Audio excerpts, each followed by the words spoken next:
Hello and welcome to another episode of Never a Straight Answer. It's a very special episode of Never a Straight Answer. 50th episode and 50th anniversary, not 50th anniversary, 1 year anniversary of the show.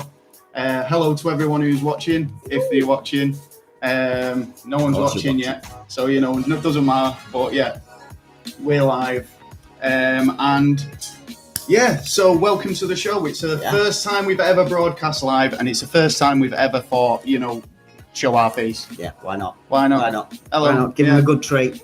Yeah. We're here. So, so not only it's our 50th episode, it is also our 1 year anniversary. Yes. Yeah, we've just hit 25,000 downloads.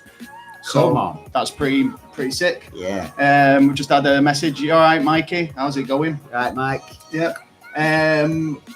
So it's just been a mad year, and we've been talking about all sorts of stuff. Yeah. We've covered a lot of topics, Yeah. and tonight's episode, rather than having a topic, the topic is never a straight answer. Yeah. Yeah. So we what we'll want be questions from you. Yeah, we want your questions. We've got people calling in the show. We've got Skype. few bits and pieces. Yeah, people are calling in from the States over the Skype. Hopefully, see what happens. It's a live show and we don't know what's going to happen. Yeah. Anything could go on. Absolutely anything. Definitely anything could definitely happen. So we don't get raided. Why would we get raided? MIB, man. Oh, yeah, MIB. They know who we are now. Yeah, we've got our faces up now. Yeah. What can we do? What was I going to say? So talking about Never a Straight Answer, we've got quite a lot of stuff. We've got the top countries that we trending. We've got our top 10 episodes. We've got loads of stuff. So yeah, good fun packed show. Yeah. Hopefully you'll enjoy it. It is. Do you remember when we first started this a year ago? Yeah. Yeah, I remember it as well. Because we were talking about it about 6 months beforehand. Yeah, no, yeah, we were talking about it for a long yeah. time. Actually, we were discussing actually doing the podcast. Yeah, and I remember it like it was yesterday. No, I don't remember it that well. Hello, yes, and welcome to there you go. The first official episode of Never a Straight Answer, a podcast that aims to cover a wide range of topics. So what do I sound from the like? Serious to the not so serious. Hey, it's good. And in the intro kitchen today, we've got we have had Taylor and myself. Little changes. And Hello, Taylor. How's it going, mate? Hello, Taylor. Yeah, there we are. This was before we did. Yeah, a lot of news coming. Yeah, your name. We introduced. Yeah. We introduced that later on. Yeah. So we introduced like having the name at the beginning of the show as well, didn't we? Yeah. So like having kind of like if it was the Titanic, for instance, the episode, we'd go, oh yeah, welcome to the show, Mr. Titanic Taylor. Yeah, and then like the crowd would go, They would. Well, they would, but like, That's fine. that's me. That's my fault. Oh, calm down, folks. Yeah, so like. So I think over the year it's been pretty good, to be honest. I mean, like I say, we've covered absolutely shit tons of topics. Yeah. Absolutely, from the moon to UFOs. Don't even talk about the moon. Missing 411. Literally, we had an episode on the moon landing and it disappeared. We lost it. I still get a little. We deleted it by accident, and it was a pretty good episode. To be fair. But what happened was we just fucked up, and we didn't record it by accident. That the weekend I wasn't here and you was complaining on Xbox after about it. Mr. Mikey's in the house as well. Hi, Mikey. He can't get on camera, so you probably hear Mikey chirping. Oh, there he is. Hi. Yeah, look, what's up your nose? Bit of pizza. So we've got quite a lot of people listening in, and by the looks of it. So sweet. Thanks very much for checking it out. Big shout out.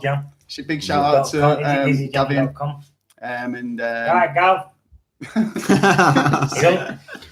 So, all right. Yeah. Save Simon. Oh, Simon's on. Yeah, all right. So more likely to get mugged out of Lee than a brew.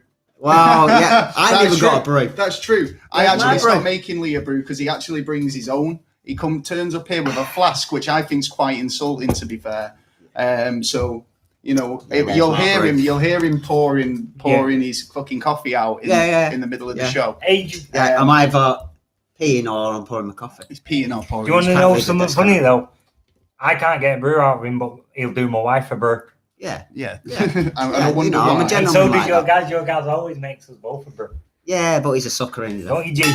Right. So right. So basically, what have you been up to this week? Because I've got to kind of get this sent over I've been working. I've been looking into all sorts of different little stuff, but a lot of break this month. A lot of what? A lot of break, as in not doing as much work. Oh yeah. Well, we've had a fair few weeks off, to be honest, haven't we? Like summer came. Yeah. We thought, do you know what? We'll have a bit of time off. We'll have a bit of fun. Do some bits. Yeah. Chilling out and all that, and I was trying to stop smoking and eating chocolate, sugar, trying to get a bit more healthier. But no, Did that work? No, I felt awful. I lost my temper a number of times. If you just give it up straight away, the white chocolate. Have withdrawals, don't you? Well, yeah. Well, I changed from sugar, from having my tea, I have honey now. Yeah, well, honey's actually supposed to be a lot sweeter, to be honest. Yeah, but it's a lot better and it's natural. And it's natural. It's natural. It's all natural. I was told if you're craving sugar, have a banana. Bananas have got sugar in them. Have a banana. They tell you though, don't have them when they're going black because that's when they've got the most sugar. They become really sweet and. I think that'd be the best time. That's what they say. Do you know the best time to make, the best sort of banana to make a banana bread is when they're like black because they go all sticky. And to be honest, it's like if you get a good one, it's like eating sticky toffee pudding type consistency cake. It's nice. Yeah. Just try it. Which is nice. It's good. What else? What was I going to say? So I'm really pleased that we've got this far in the show, and it's been amazing that because I've seen since we started, we've seen a lot of podcasts start up and then they drop off, and it's a shame. Some people really dig it, and some people kind of have a go and then they try it and then they fall off, or they have a disagreement with a co-host or whatever number of reasons. There's always different reasons. But it's like to get to a year, right? And to we couldn't have done it without the support of people like Swoosh and Dunk Dunk Swoosh. And who else has been? Oh, Mr. Crabtree, and just like even just little comments and kind of a bit of chat back. It means a lot to us. It means that we get we're getting somewhere with, and and you enjoy sort of what we do, and we do. We've got a question here. It says, did you hear that Espinenti, I can't pronounce that, has been found dead? And what do you think about it? CIA hit. That's from GT. IRI hit. CIA hit. CIA hit. Yeah.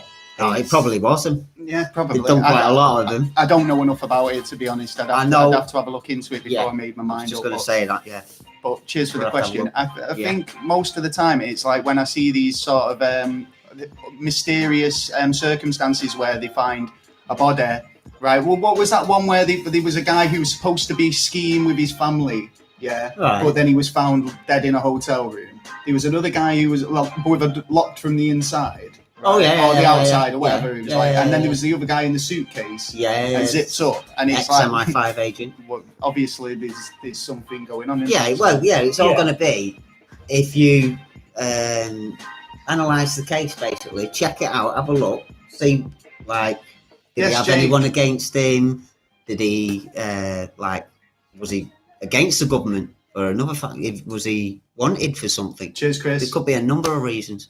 But if it looks suspicious, it more than likely is suspicious. Yeah. It's probably what first thing you think of. It's probably the case, isn't it? Don't ever jump to conclusions, but I mean, obviously, if it's gut. Well, it depends what you use it. This is what I was talking about last week. Gut feelings. Nobody has gut feelings anymore. Like police having a hunch. Yeah, but gut feelings can. No, people do, but I mean, it's like act upon them because generally. It's probably the right thing. I don't know. I think people do on the judgment, especially on the people who they've just met. They've already judged them before they've actually judged him if you know. I judged. You've already got I that was feeling. right. That was Yeah. I judged the lad and he was right. Yeah. Follow your gut. Yeah. I Exactly. Follow Follow your your gut. Yeah. Yeah. Well, what's it? Do you want to move on to the news? Yeah. I think we've got quite a lot to get through anyway, Yeah. so just bear with me a second. Just, you know, Hey. all Tried new to to read me. your This. news before, so Can't read mine, mate. I can't read. number. I can't read anyway, can I? Can't Right. read. Let's Yeah. have time for the news.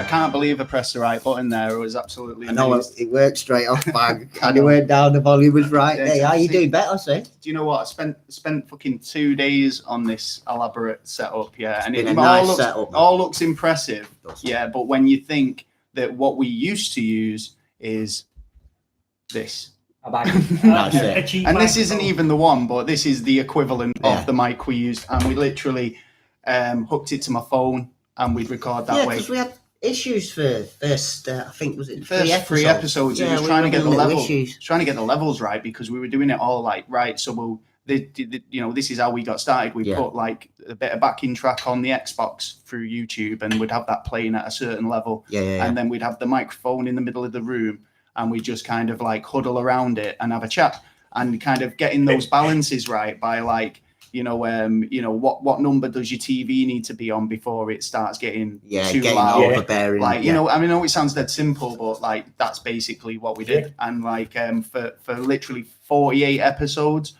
if not more, because obviously people say you've done well more than 50 episodes, and it's like, but we don't count the midweek one because it's because it's an extra. It's an extra weeks, so it's called 49.1. Yeah, get over it. So we have actually done 86. Or 87 episodes. Yeah, we haven't now. just been sat here doing nothing. We've We've done all some those work on it. just using the shit equipment, and then we've literally had all this on loan, right? Yeah. So it's all got to go back, and we've got to go back to the shit mic. So we're trying to keep it as much as possible. We'll tell you all about our Patreon later on in the show, and how you can help us get this for legit. So yeah, buzzing. We need. So we're going back to days of pushing the sofa as close to the table. Basically that's why it was like we'd almost literally fucking order a Domino's and push the sofa right up. Yeah, well, it was good effect though for just the mic. It was good for what you did. Yeah, it was. It was good, and we loved it. So how do we start? Sorry, how do we start GoFund? GoFund going to we can get you one of these soundboards. Do you know what though? It's like, do you want to donate to me? Go fund yourself. No, do you know what they say? Go fuck yourself. But no, so it's a just worthy cause, isn't it? Because it's not like you just need the money. You need to progress, innit? I think it's some of the people that actually want to donate it. Yeah, but that's why we've got Patreon, and we've got like for Busy Jam, we've got stuff to sell. If people not willing, then like. The more people that we get, hopefully people will start buying. Right, so we went for the news ages ago. We did. And we've not even started it yet. So right, you're gonna have to do it again. I'm not going to do it again. But have you got any news? I'll start if you want. Right, because I thought it's a light-hearted episode. We'll go for some light-hearted stories. I've only got a few bits. No about Boris Johnson. Nothing about that. But I do have to apologise, obviously. Go on. Get something wrong, and I did put it in the moon one, and it didn't go out. So there you go. That's what you're apologising for if it didn't go out. Because I stated that South Korean airlines were stopping flights going to Fiji. Right. Okay. Over the Ebola, but it wasn't actually. It was over something else. So I got the information wrong, but now I'm corrected. Well, here's one for Swoosh. Got a story for Swoosh here. Because there's a lot of people going vegan nowadays, vegetarian, and I mean, it's good. They say like it's good for your carbon footprint and eat less meat. And I mean, personally, I don't eat all that a lot of meat. And people have taken the piss in the past and said, "Oh, fucking hell, guys." I'm surprised I do actually. Yeah, but I don't really do. But like, I wouldn't consider myself a vegetarian. I eat meat, right? But just very little of it. But there's a burger that's coming out. You've heard of the Beyond Burger, haven't you? Another one. Yeah, well, Burger King have actually released, or they're releasing a vegan's Burger King, which they're calling the Impossible Whopper. Yeah, and but basically it's a flame grilled to perfection burger It's another. It's just to me. It's just another way of selling a product. I just don't understand why people like vegetarian. Yeah, go. I know. Do you know what I really fancy? Something that looks, smells, and tastes like beef. Yeah. And I'm going to buy it at a place where there is that item there. It does exist. Right next to it. So you contaminated already. The thing is, I can say, honestly, I eat veggie burgers. There's nothing wrong. No, because veggie burgers aren't right. Veggie burgers I haven't had the tasty like one yet. A patty of, I don't know, bits. No, bits you of can, you can, right. No, you can actually get a veggie burger that is made to look and taste like. Yeah, that's what we're talking about. It's the Beyond Burger, which is big in a lot of places, but like now Burger King. If you're going to eat a burger, you're going to eat a burger. Don't bother eating something that's supposed to be. Listen, most vegetarians will turn around and say to you, "Oh, do you know what? I really miss bacon. I love the smell of bacon." Have a bacon sarnie then. Yeah, but no, but then exactly. But they don't want they'll go out and get something like that is like a replicant of bacon. Yeah, and don't it's not going to be as nice. Proper stuff. Yeah, because it's going to taste like shit. When you have your gallbladder out and you can't have stuff like that. Yeah, don't get me wrong. Look, I'm not against vegetarians or whatever you eat. It's totally up to you. But to me, if you're going to, there's no point having something that's supposed to be looking like something else. Yes, exactly. And doesn't taste it. I just don't get why you'd model your food on that. Yeah, on something that you were supposed to be. Because it's not for the public. There is some veggie burgers out there though that do taste like a proper burger. Yeah, but that's not being done for the public. It's being done so they can cash in. That's all what they're doing. Yeah, I don't mind. Give a carrot. I don't give him a carrot instead of a burger. Sorry, give him a carrot. Or give him a real burger. I'll take it, I tell you that. When you can't eat a high-fat diet, what do you go for? You go for the veggie option, don't you? Yeah, but then you know what you. No, there's some veggie options that are pretty fattening. I know a lot of vegetarians who look well fed. They look better fed than I do. Yeah. I'm gonna go and get a bar of chocolate, and you know what? It's actually a bag of crisps. I don't know. That's it. Yeah, exactly. It's totally you know not what it is. Yes. All right, then I'll let you. You know what I mean? It's different. It's a different thing. At the end of the day, you're just making something look like something else, so you can get extra profit. Right, it's not down because people want to stand the profit. Noodles.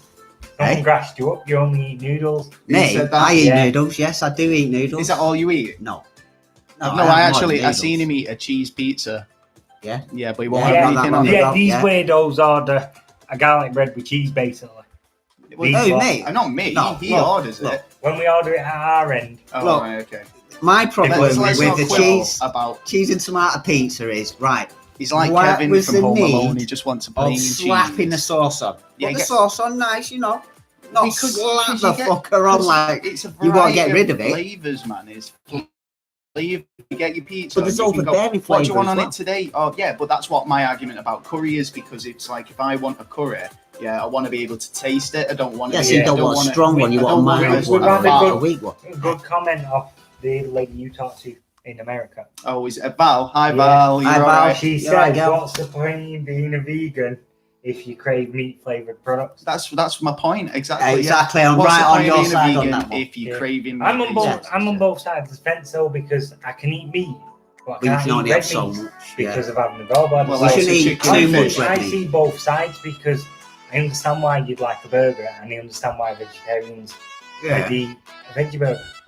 But to me, I just don't think you should make. You've been told you're not allowed to have something. It's down to you to make that decision, which you've agreed with the doctors. No. Yeah, well, you see, you kind of get caught out. You get caught out now. I'm trying to lay off sugar big time. Right. So when I go to the shop, every time I go to the counter, they say, "Do you want a bar of chocolate? It's on offer," and we get a point if we sell you a bar of chocolate. And they've got a little competition going in store, right? And every time I go, "Oh yeah, go on then," and then I have to go, "No, actually."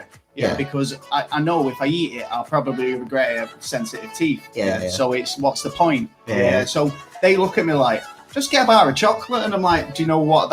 That's not a good thing. No. Do you know what? My head says fat and sugar. My body's telling me yes. Fake bacon. Bacon grill. Fake bacon, yeah. Bacon grill. I love bacon grill. Bacon. Yeah, I like bacon grill. Thank you to. Hey, at least it don't taste like bloody rubber. and it's actually bacon. Oh, fake, whatever it is. Fake bacon. It's meat. I like it. I'm having it. If I hear that it's like made out of dog shit next week, I'm still having it because I like the shit. I'm digging the audience participation. I can't even talk. Yeah, the audience participation. Yeah, this is decent. Thanks, guys. What was I going to say? Did you hear about this prisoner? There's a prisoner. He tried to escape from his jail, right? But what he did was he got his daughter down for visiting, right?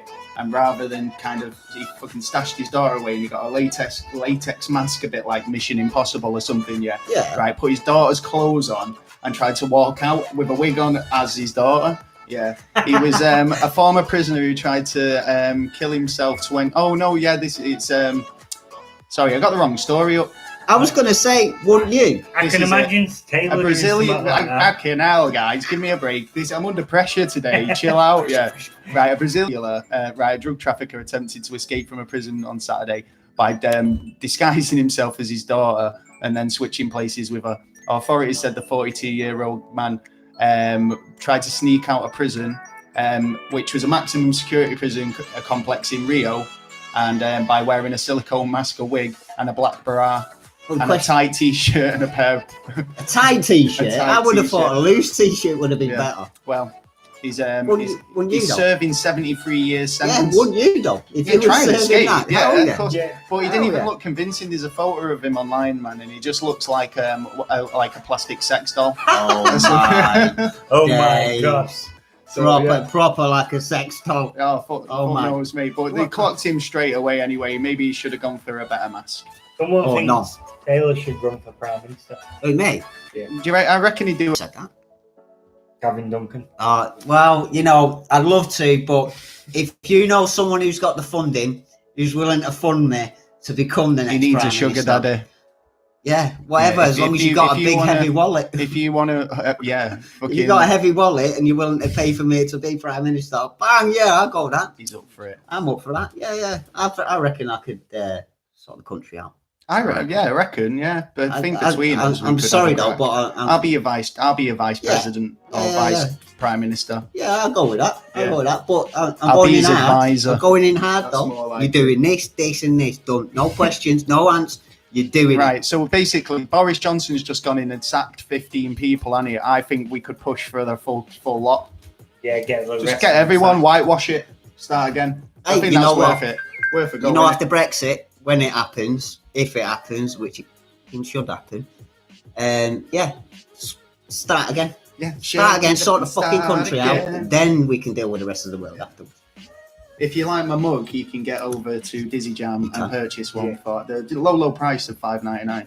Yeah, nice. Put that in the chat before and about the mug. Yeah. Because do you reckon that'd be a good Prime Minister?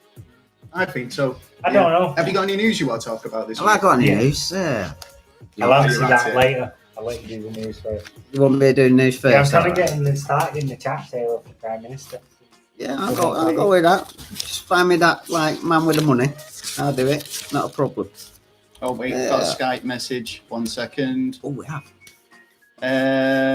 Oh right, yeah, cool. Might get a call in over Skype in a bit. Yeah, sweet. It's cool. Just ask let us know. Some questions. Just said, if you've got. I'm not asked, questions. Right? I could see myself as being the next generation's James Stanich. If you want to call in with a topic of your choice, I'm down with that. We've got a Skype. I don't know if you can search us or if you can find us on Skype, then call in if you are. Just chat through the chat window. That's perfectly fine. Ask us questions there as well.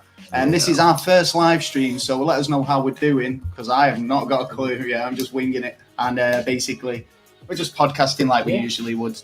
We've had another comment off Mr. Wright. He says Boris is Trump's love child after all. Hey, yeah. Hey, if he does what Trump does, they kind of resemble each other. To be honest. I agree with that. Version of Trump. They're a bit friends. They're friends as well, aren't they? Sorry to Boris Johnson. Don't get me assassinated. I don't think he'd do that. To be honest, I don't think he's that kind of prime minister. Stuff going on. They get one kill. Just get one. Do you know when it wouldn't occur to somebody to have that as an option? Yeah, he strikes me as that type of guy. He would go like, "Oh, I've got death threats. Let's form a new line of public transportation that people can ride around on for free," or something random like, you know. It's I'm talking about random stuff. Like I say, have you got news?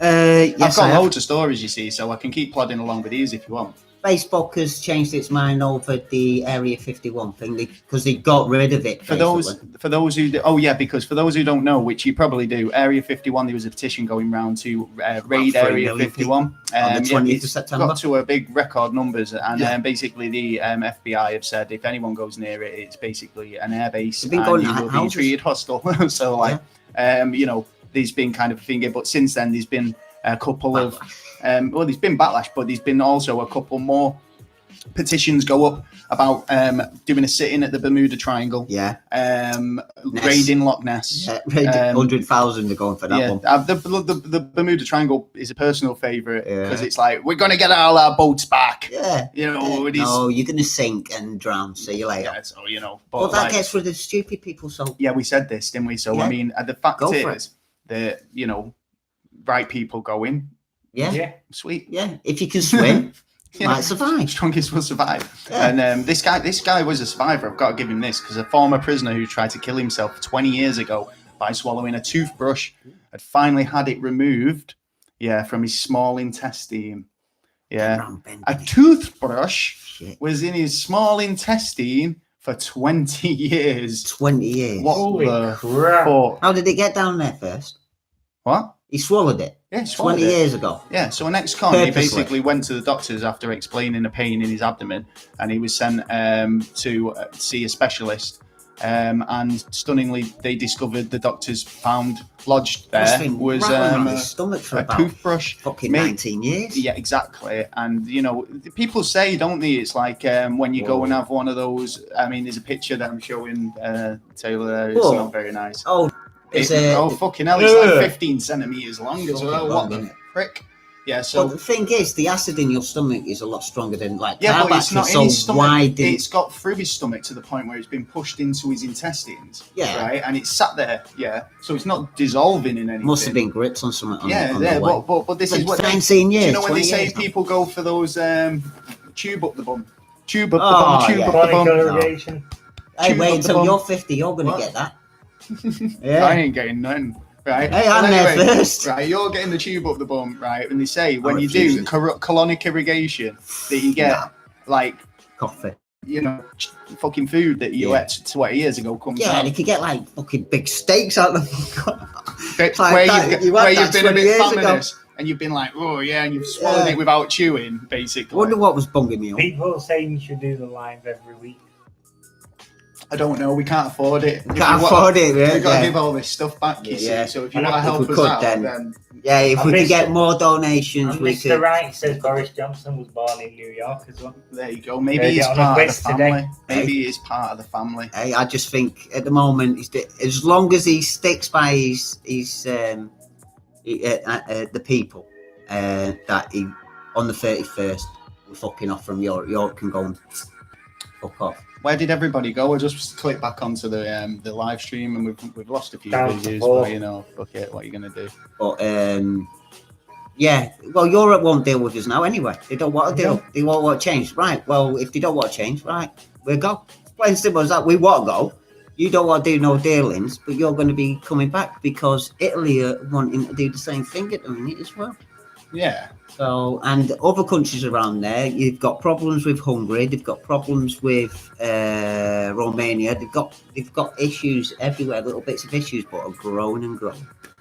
And they're just going to, you know, they need to sort it out. They need to do the changes so if they want to stay the way they are, that the people get the voice instead of bureaucracy of voting for someone who you don't even know. Well, this is the thing, because I've said this for absolutely ages, that like we've had literally one prime minister we've voted for in the last 6 or something. Maybe that's a bit extreme, but maybe at least 4.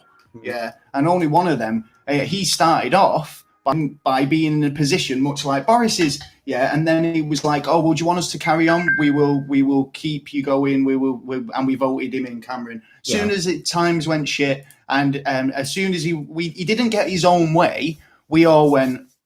He went, good. fuck this, I don't want to play anymore. And he ran off with his tail between his legs. And what he should have done was say, I'll give you a year. Yeah, if I can't convince you to stay in the EU or whatever, then we will leave. Yeah, and that's what he should have done. And because it's been longer than a year now, we would, if we would have let Cameron just leave him to it. And I mean, I'm not conservative, but it seemed like that was, the best thing he could have done at the time. Well, no, the best thing he could have done at the time is when he actually turned around and said, right, we're giving you a referendum, put it out there. He should have had a plan for leaving Europe and staying in Europe, and he didn't. Yeah. That's just plain, they thought they knew what the people were thinking, and they were obviously bang out. We've got a call. Hang on, we've got a call. Hello. Hello. Hi. Hello. How's it going? Good. How's it over there? It's very good. How's introduce yourself? Oh, hi, I'm Valerie Bubbles from the Darkness Speaks podcast. Hey. Yeah, I'm a big fan. Hi. Same, likewise. I think you guys were actually the first other podcasters that I talked to once I started getting into my own show. Really? Oh, thank you. Yeah. Well, this is it, isn't it? It's about supporting each other when you're starting out and kind of like, helping each other out and, bit of promotion. And if I see your tweet you've put up, give it a retweet and stuff. So, yeah, it's all good, isn't it? So what do you want to talk about? Have you got a topic in mind or? Well, you guys just told me a weird topic, but to be honest, like for me and like the people that I hang out with, honestly, like being into talking about true crime and stuff like that, people think that that's weird of me. And then like I get a lot of looks. They're like, "Oh, you literally look up crime scene photos," and I'm like, "Oh, does no one else do that in their free time?" Yeah. But it's true though, isn't it? Because I mean, with me and Taylor doing this, it's like on a weekly basis we are googling the most random things. Yeah. And it's like if we were on a watch list, they'd be like, "Yeah, we'll be fucked." In fact, I saw a story a couple of weeks ago where it said. What was it? This kid was accused of something, and basically looking at his search history, they kind of made it out as if that was part of it.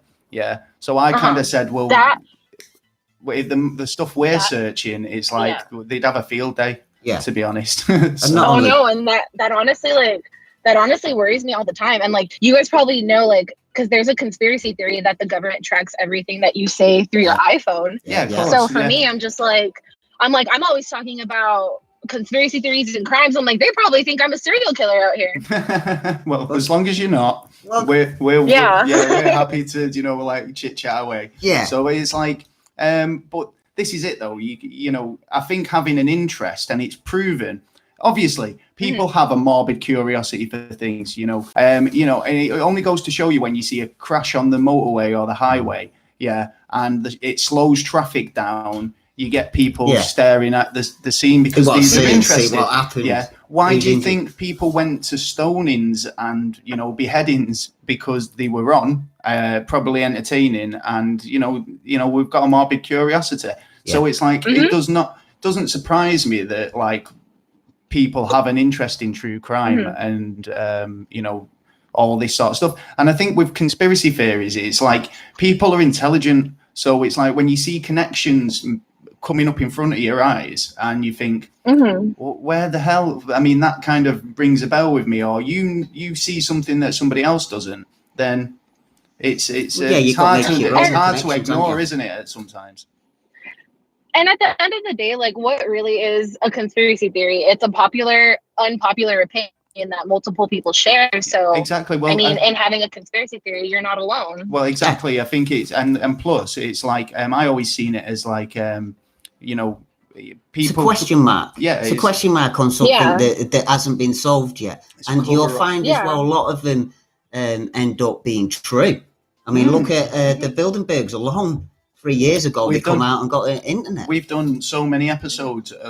We've done an episode of conspiracy theories that did turn out to be true. But we've also done a lot that, they've had, like MK Ultra definitely happened, right? So it's like, we talked about this last week where we were saying about the 9/11 thing, and they're now acknowledging the evidence to support the conspiracy theories. Yeah, the fire department, New York, the fire department. Yeah, because they're saying the buildings, the way the buildings came down and all that, right? So, but this is what conspiracy theorists have been saying since the start. Yeah. So it's like you people like your Alex Joneses and like it's a delay tactic. So yeah, exactly. So it's like now. So, like, okay, decades later, it's okay that MK Ultra happened because it's quite interesting and people want to look into it, right? And it's not hear going about on, it, and it's not going on now, yeah. which it could potentially be going on now. More than likely. So, more than likely because they're talking about 4K. So, how long before we find out what's actually happening now as something that's kind of okay? Do you know what I mean? Oh yeah. What's the future hold, really? Yeah. Well, a lot more lies and a lot more suspicion. Because, I mean, whenever I hear about so-called black ops and stuff like that, I always think, well, it's happened before. It doesn't surprise me. Yeah, no one's going to get in trouble for it. It's just it's their rules and our rules. I think if there is a watch list, we're probably on it. So who cares? I don't care. Don't worry. I called it last Hello, year. I'm literally right behind you, so it's okay. Well, you've been on our show now, so there's no. But there is a chance that talking about the information that like people look into, there is a chance that it could be a setup for the future of getting people who are actually in the political order of doing something. Like you were looking at this, you were looking at that, right? We suspect you're a terrorist. Bang! Just because you were looking at them, we're going to do. Yeah, it's guilty by association, isn't it? It's like I could meet a group of people and then start hanging around with them, but they're into some sort of crimes. I've never been in trouble in my life, and then because I'm hanging around with that group, I'm pulled in with the rest of them. I might get let off, but you never know. I could go down as part of like the group involved. I reckon most people now just assume that you hang with that circle that you could potentially be involved. Yeah, I reckon if they really wanted to, a lot of people can be set up. And then, as the new person to the group, how do you know that the rest of them aren't going to all just turn on you? Say it was all you. Yeah. So yeah. So, it's madness. It is. Hey, so what's the plan for the podcast then? Are you have you got big plans for yours? What's happening? I do. I know I talked to you about it, but I did take a break for a while, which was kind of unfortunate because it was right as my podcast was getting picked up and I was getting asked to do collaborations. But I feel like, to me, there's no rush in doing it just because. Yeah, because we spent a long time talking about it before we actually did it. Yeah. So. And we didn't. No, and that's honestly like what broke my heart the most was that I decided to take a break as soon as it was getting picked up. And so it was a little overwhelming. And then there were things going on in my life that really made me just take a step back. And but I have been like looking into, I've been doing cases, like I've been getting episodes ready. It's just getting down and recording them and talking about them is still what is hard for me. Yeah, it's funny actually. I was talking to another podcaster today and they were saying that they're having a bit of time off, but they found that they're doing more for their podcast now than they were when they were doing it. So it's like you get all the prep, and it's like that to me means that you're getting ready, and it's then when it does come out, it's going to be top notch. So I look forward to the return. So and as soon as you do, I'll be pushing you out there and telling everybody about you. Yeah, it is a difficult thing to do the podcast. So I tried it dinner with my nephew. Yeah, that's true. It doesn't always work out. It becomes quite. Life gets in the way as well. It's hard. It's hard getting people to think you're all right. Yeah. Oh yeah, my phone started beeping and I was like, oh, I think I hung up on them. Oh no, we're still here. We're still here. Yeah, we're still here. So no, there's definitely big things to come. I do want to focus on getting a better production show. Yeah. Which I don't know if you guys keep up with it. I still do YouTube. I didn't really take a break from that. Right. But I feel like now that I'm getting more into that and I am working with other people that do it, I'm learning more so I can rely on doing my show on my own instead of relying on somebody else. Exactly. Yeah. That's it, isn't it? What's the channel? What's your channel called? My YouTube channel is just my name, Valerie Bubbles. Okay, go get that out there. Listen to I'll have a look and have a watch of that. Yeah. I do YouTube. Yeah. Oh yeah, Mike does a collectible channel on YouTube. It's honestly just my California adventures. Since I moved out here, when I first moved to California, I did not know a soul. I didn't know what I was doing. So this is kind of me now that I'm in the group of things. Hey, Good.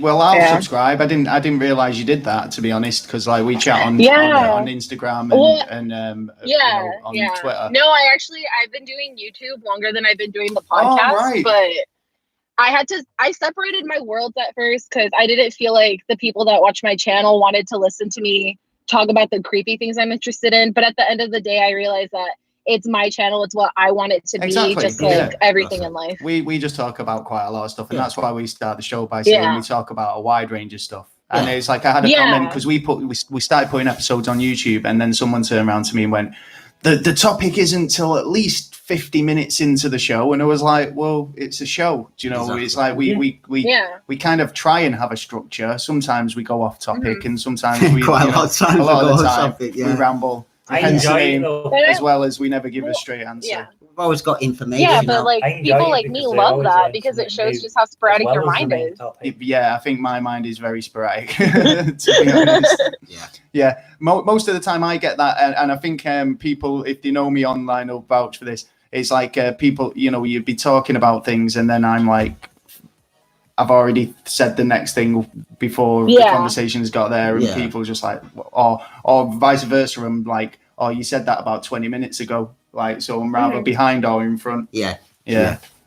And I think like also like just today before I called in, you and I were having a conversation on like 3 different platforms. Oh yeah, so it shows just how spread out you are. Yeah, exactly. Yeah, I'm like literally like I'm like Batman in his cave with all the screens going on. Yeah, guys, he's never stopping. I don't stop, honestly. No. Yeah, so he'll come can't stop, won't stop, and he'll be like, "Oh, I'm doing this." Actually, it's funny because like, mate, you never stop. Man. Do you know? There was Kevin Smith actually on his podcast. He turned around and said he goes like he was talking about something about his career, I think, and he said something like, I'm just on the train, like it's going. If I try and get off, it's gonna fuck me up. So I'm just gonna stay on it and just keep going with it. So yeah. If I stop, I'll crash probably. You just like being busy. Like being busy, yeah. It's like going from work yesterday and set all this up, and I was just like, I've been playing with it since yesterday, so just trying to get it as good as it can be. So it's good setup, man. Yeah. Wow. There you go. Well, but definitely, I absolutely love listening to you guys, and that's the thing. I still listen to all the podcasts even though I'm on a break. So. I messaged with Gaz and I'm like, oh, I love this that you guys talked about on this episode. So yeah, I just really love like the quality that you guys put into your show, and that's something that I appreciate in other podcasts, and that's something that I aspire to do as well. Oh, thank you so much. Well, anything you need, just give me a shout. I'm always happy to help, and then I might bend your ear about YouTube stuff as well if you're an expert. Yeah. So because I mean, like this for our first stream, I think it's going pretty well. I've seen some people do like streams and go, oh yeah, it's all over the place, but I think they use the phones with 4G and wonder why it's all glitching, cuts out. But don't think that's the one thing I haven't done yet is a live stream, because I don't know what I would do. Just probably sit there and count how many times I say like in literally. Yeah. We were talking about this when we played a bit of clip of our first show earlier on in the show. It was a case of that. We were saying basically. Yeah, we had a lot of that. And so much so that in our merch stall there is a T-shirt that says basically, right, and you can buy that if you go onto Dizzy Jam and buy a T-shirt. You can get that basically T-shirt from like we did say it a lot 9 months ago. a lot of times, even when we noticed it as well. What it is, that's what's it reference, but like it's just I suppose you need that little time to get your thought to like, right, let's get back into position. And I think go on, sorry. I always call it a brain reset. I'm just like, I'm going through my thoughts, but my brain had to reset for a second. So because you like all to I could think of was saying like or literally. Literally. Basically, my brother pulled me up on saying basically like every 5 minutes. So I do it a lot though. I think sometimes when you come on, you just end up nervous, don't you? And you're like, I know I did. I've never felt nervous doing the podcast. No. Never once. Do you know what? Tonight was the first time I actually sat down to record and thought, oh God, my stomach feels a bit funny. Yeah. And it was because of the live, the YouTube aspect. So no, feel comfortable doing it with you. It's just sometimes I get on and my brain just goes, yeah, you're not speaking. You're just gonna stutter. Yeah, we have had a few times though where it has gone like we're speaking along and then all of a sudden, bang. The best there's one nothing for me to say is when my eyes get so tired because it's like 3 a.m. and we're recording and I'm trying to read the text off the screen and I can't even see it. And we're then trying to judge things to the information that we've already got. What's that say? And I'm like, I just look like an absolute melon. Yeah. So yeah, I agree. That's your eyes having a basically moment. Yeah. Oh yeah. So. Well, thanks for calling in. It's been real pleasure you talking to us. Like I say, we're looking forward to seeing what you've got coming up. Yeah, and we'll call in again. We'll have you. We'll have to have you on as a guest properly, and we'll talk about have a topic. Yeah, we can find a topic. Yeah, in fact, we did talk about this before you went on your break as well, didn't we? Yeah, we did. That's why I was saying that we were about to do a collaboration on. You had told me a topic, and I think you still went through with it, but I just wasn't on it. Oh no way! What was it? At the top of my head, I don't remember. I know sometimes we get thin on the ground and we're like, right, what? We need a topic, or we didn't do enough research that week. But yeah, we definitely. Both ways, I would want you guys to come on my show as well. Oh, thank you. Yeah, we would definitely do that. Yeah. This is the beauty of if we can get this kit now ourselves, and we can do this all the time. We'll just be on the. It's just the beginning of the building of the stage. I mean, we've done it for a year with what we've had, but now we need to try and build it up a little bit more. And but you guys have definitely from listening to your first episode to like where you are now, you've just been building and getting better and better, and like you guys are only like reached like barely the surface. You haven't even gotten to the peak of how good your show's going to be. Thank you so much. Yeah. Oh my God, that means a lot. Yeah, I'm going to get a big head here in a minute. I know. I need to go and get some tears welling in your eyes already. I know. Yeah. I know. Oh, I'm so.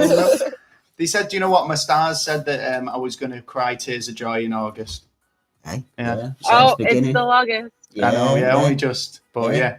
Oh no, it is, isn't it? Yeah, it is August. Yeah. Oh, do you know what? No, it's because of my work, right? I have to work a month ahead, right? So I'm organising things for work in September and October now.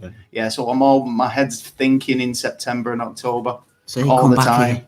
Do you know what I mean? Yeah. So if I'm thinking it's like the 28th of August at the moment.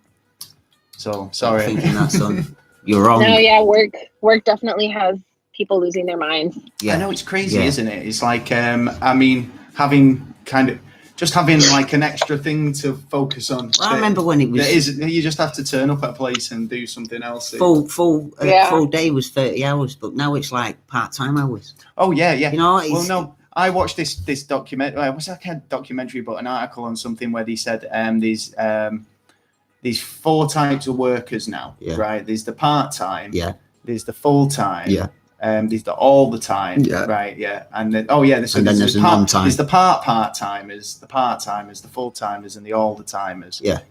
But if you can't basically survive unless you're an all the timer. Yeah, you know what I mean? Yeah. I've got to agree with that. It's like anyone below that, it's like you're not coming out with a living wage or something that you can actually support your family on. So, you know, and it's harsh because then like you've got to, they get you back on child care and child stuff. So it's like, you know, who's going to have the kid while I'm at work? So you have to give it to somebody to childmind. They charge you the earth. If you were on benefits, they'd give you that for free. Yeah, well, it's not for free, but the public will pay for it instead of... Yeah, but no, but that's what I'm saying. Yeah, but that makes no sense to me. So, you know. Yeah, I just believe that it should be 50-50. 50 for family life, 50 for work. Yeah. That's how it should be, straight along the line. But but then half that time you're asleep, so... Well, no. True. Yeah, it's only 8 hours. Not 4 out of work, not 4 out of family. Done. There you go. Yeah, that's what you do as well, isn't it? It's just literally turns up at 12 and then goes home. Yeah. So, well, right. I'm going to say to you, take care, Valerie, because we've got a couple more callings coming up. So, We have to speak to you and get you on the cast. Definitely. Thank you so much thank for you for getting having involved. me on. Like, I feel important that you guys had me on your 50th episode. Oh no, yeah, we're your 50th episode. Yeah, first caller as well. Yeah, definitely. Yeah, first caller. Yeah, excellent. Yeah. Go down in history. We're in our history now. Yeah. Excellent. Right, well, take care, and I'll catch up with you in the week. All right, thank you. You guys too. Bye. Okay. Thank you. Bye. Oh, cheers, Valerie, for ringing up. Brilliant. That was awesome. Yeah, really nice. I've got some questions. Go questions. The first one was to Lee, and they actually put your first name on the thing, so I'm reading it as it is. Lee Taylor. It says, where do you think your podcast will be in 5 years? We'll probably be sat somewhere and go, I used to do a podcast once. Yeah, you know what? I used to do a podcast. I did. Honest, look, Google it. I think we'll be reporting the next World War. Yeah. We'll be halfway through in the we'll be going like another responsible bomb for the First World War. Yeah, we could be reporting. Yes, we're reporting on England's battle in the against New World War against Europe. Wants the country now. We'll fight them on the beaches. We'll fight them in Disneyland, Euro Disneyland, that is. Not flying the whole army out to Florida. I don't know. What's that shit song? Where do you think? No idea. I don't know. That's terrible. That needs changing. That. I think we're just like. I think we'll be doing this, but a lot more like. Yeah, be on studio. We've definitely got faces for radio. Let's put it that way.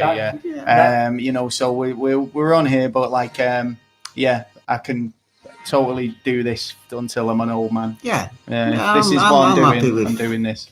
Oh, it's going. Yeah. And then there's the just next. Hope it gets a little better. Next question's for Gaz, and it's off Sean and Zach. He says, "What do you think about paedophile hunters?"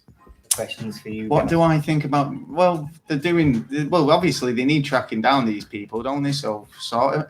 Yeah. If you're doing it and you're doing it discreetly, then I mean, I'm not advocating it, but I'm not saying it's either way. Obviously, that, like I say, it's like if it's like the 18-minute. Yeah, or a vigilante, right? Everyone loves a superhero, right? Mm-hmm. So if you think about the A-Team, if you can find them and you can't get anyone else to help, right? Then who the fuck you gonna call, right? Well, not the police, not the Ghostbusters, but what I'd say exactly. This is why if the police will go, oh well, we don't want to get involved. They've not got enough evidence. I was watching something, one of those magnet fishermen, on YouTube, right? And he found a gun. Took it to the police station, and the police went, "Oh, why did you have to bring it to me? I mean, it's going to make my hands all smelly." And the paperwork, And he was like, "Well, no wonder nothing gets sorted in this country." So I mean, at the end of the day, I'll watch a superhero movie, I'll watch a Batman movie where the vigilante will kick ass, right, and he'll take out the scum of the earth and the scum off the streets, right. So if there's people out there fucking doing that, or doing whatever to make the world a better place, and they need to take someone off the streets, then... Well, I remember the time in the 90s, in the late 90s, where there was Guardian Angels in London. Yeah, the Guardian Angels were in Manchester. And then they ended up going because the police were actually propped up and they were actually seen around. And it looks like the Guardian Angels and that need to come back at the moment. But the hunting, I think it's right as long as because the police can't do it, they haven't got the ability to do it at the moment. So the people going out and doing it themselves. Because they've got more PCSOs, than police, right? And they pay PCSOs. They're going to be like real police officers soon. So they don't really get this, the respect as a real police officer. So therefore, the real police are stretched thin, even though they've got a presence. They've not really got the authority, so it's like... No, they like to abuse their authority. And then people are getting wise to it as well, because it's like those words that are so magical when a police stops you. Am I being detained? Yeah. And they say no, and you say, see you in a bit, bye. Yeah, because, if there is no right for you... that's like just another member of the public walking up to you, stopping you, what's your name? What's this, what's that? Yeah. Or he's a cop, he's there to investigate something. But as long as there was a suspicion or they've seen an act, not just walk down the street and go, I need a bit more on the paperwork, or I need a bit more... Bobbies, exactly. I need a bit more money. Me sergeants on the case that go out there and find, because the corporations now, which they are corporations. If you don't believe me, go and have a look on. I can't remember what the site was called. Yeah. But it's basically, it tells you what corporations are in the country and their numbers. A question off Chris Wright, and it says, Taylor, what's your standing on global warming? The environmental crew, we're quoting the ozone layer should have been completely gone by now, but it's not. Was this spin a conspiracy? I think the ozone layer, that was done because of HARP, because I think it was 1990 they fired it off, and something went wrong. That was when the ozone layer started to get a lot worse. Then we all stopped using was it CO2s? We all stopped using coal and all that. And it is actually getting back to normal. But for the rest of the global, yes, we are doing a little bit of damage to the world, without a doubt, but we're only on 3% of it, because the rest is under the ocean, which we are going to be attempting next. We're going to be living under there. Yeah. But explain why the rest of the planets in the solar system are warming up as well as us. It can't be just us. No. And there's also it's 4 universities. It'll be Nibiru, that's what it is. It's getting closer, guys. Possibly. But there's 4 universities who are actually doing experiments to find out if we're actually leaving the Goldilocks zone. Which I suspect that we probably are leaving the Goldilocks zone. We're floating out. Yeah. So when we're leaving out that zone that life can be lived on, then that can explain certain things. Well, I'll take your word. And that's my answer to it. Yeah. Got a comment here from Mr. Shirley Crabtree. Shirley Crabtree, man. Yeah. Where he's deserved. Good evening, sir. There you go, Mr. Shirley Crabtree. He says, you look nothing like I imagined you. I had you. He said, you look nothing like the image I had of you both. Then he's put big paper rounds. I actually did have a big paper round. I was paper boy of the year. No, I had a milk round. For 4 Boys newsagent in 1993. And I was. It makes him sound well. Yeah, I'm like 1981. I was born. I was only 5 in 1983, I think. 5 or 6. I was 1981. 1981. Well, no, I wasn't even born in 81. Sorry. You weren't. No, I was born in 87. Yeah. 87. Yeah. He says, but he says, here's to another 50 episodes, gents. So cheers, mate. Cheers, really pal. appreciate that. Yeah. And we've had one saying, brilliant guys. Thank you very much. Yeah, we might be getting a call in as well shortly. I don't know. Who could it be? I don't know. Have you got any more questions? I've got some more news. Do you want me to give you some news stories? When you get questions, go for it, Gaz. I'll ask you when they come in. Yeah, go for it, son. Bear with me a second. Dun, dun, dun, dun, dun. We're on Cerny. Right, okay, yeah. So, have you heard about, do you know like Chernobyl? Yeah. Right, so Chernobyl, it's been radioactive for years. No one's been able to live there. No one's been able to kind of grow any food there. So, We've got a call. Well, we'll have to come back to this story. Hello. You're through to the late night line. How can I help? Hello. Hi. Introduce yourself. Who are you? Where are you from? Shawnee from Glossop. Hey, how's it going, Shawnee?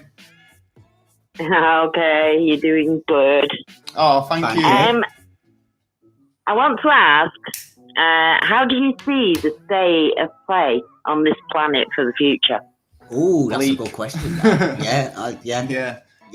Well, right. Let's put it this way, right? When I was in nursery school, right, I remember like having like a geography lesson or something. Not nursery school, like primary school. Yeah. And I had a geography lesson, and it was all about kind of like the seasons and all the rest of it. Yeah. And the circle and all that. We all had it, right?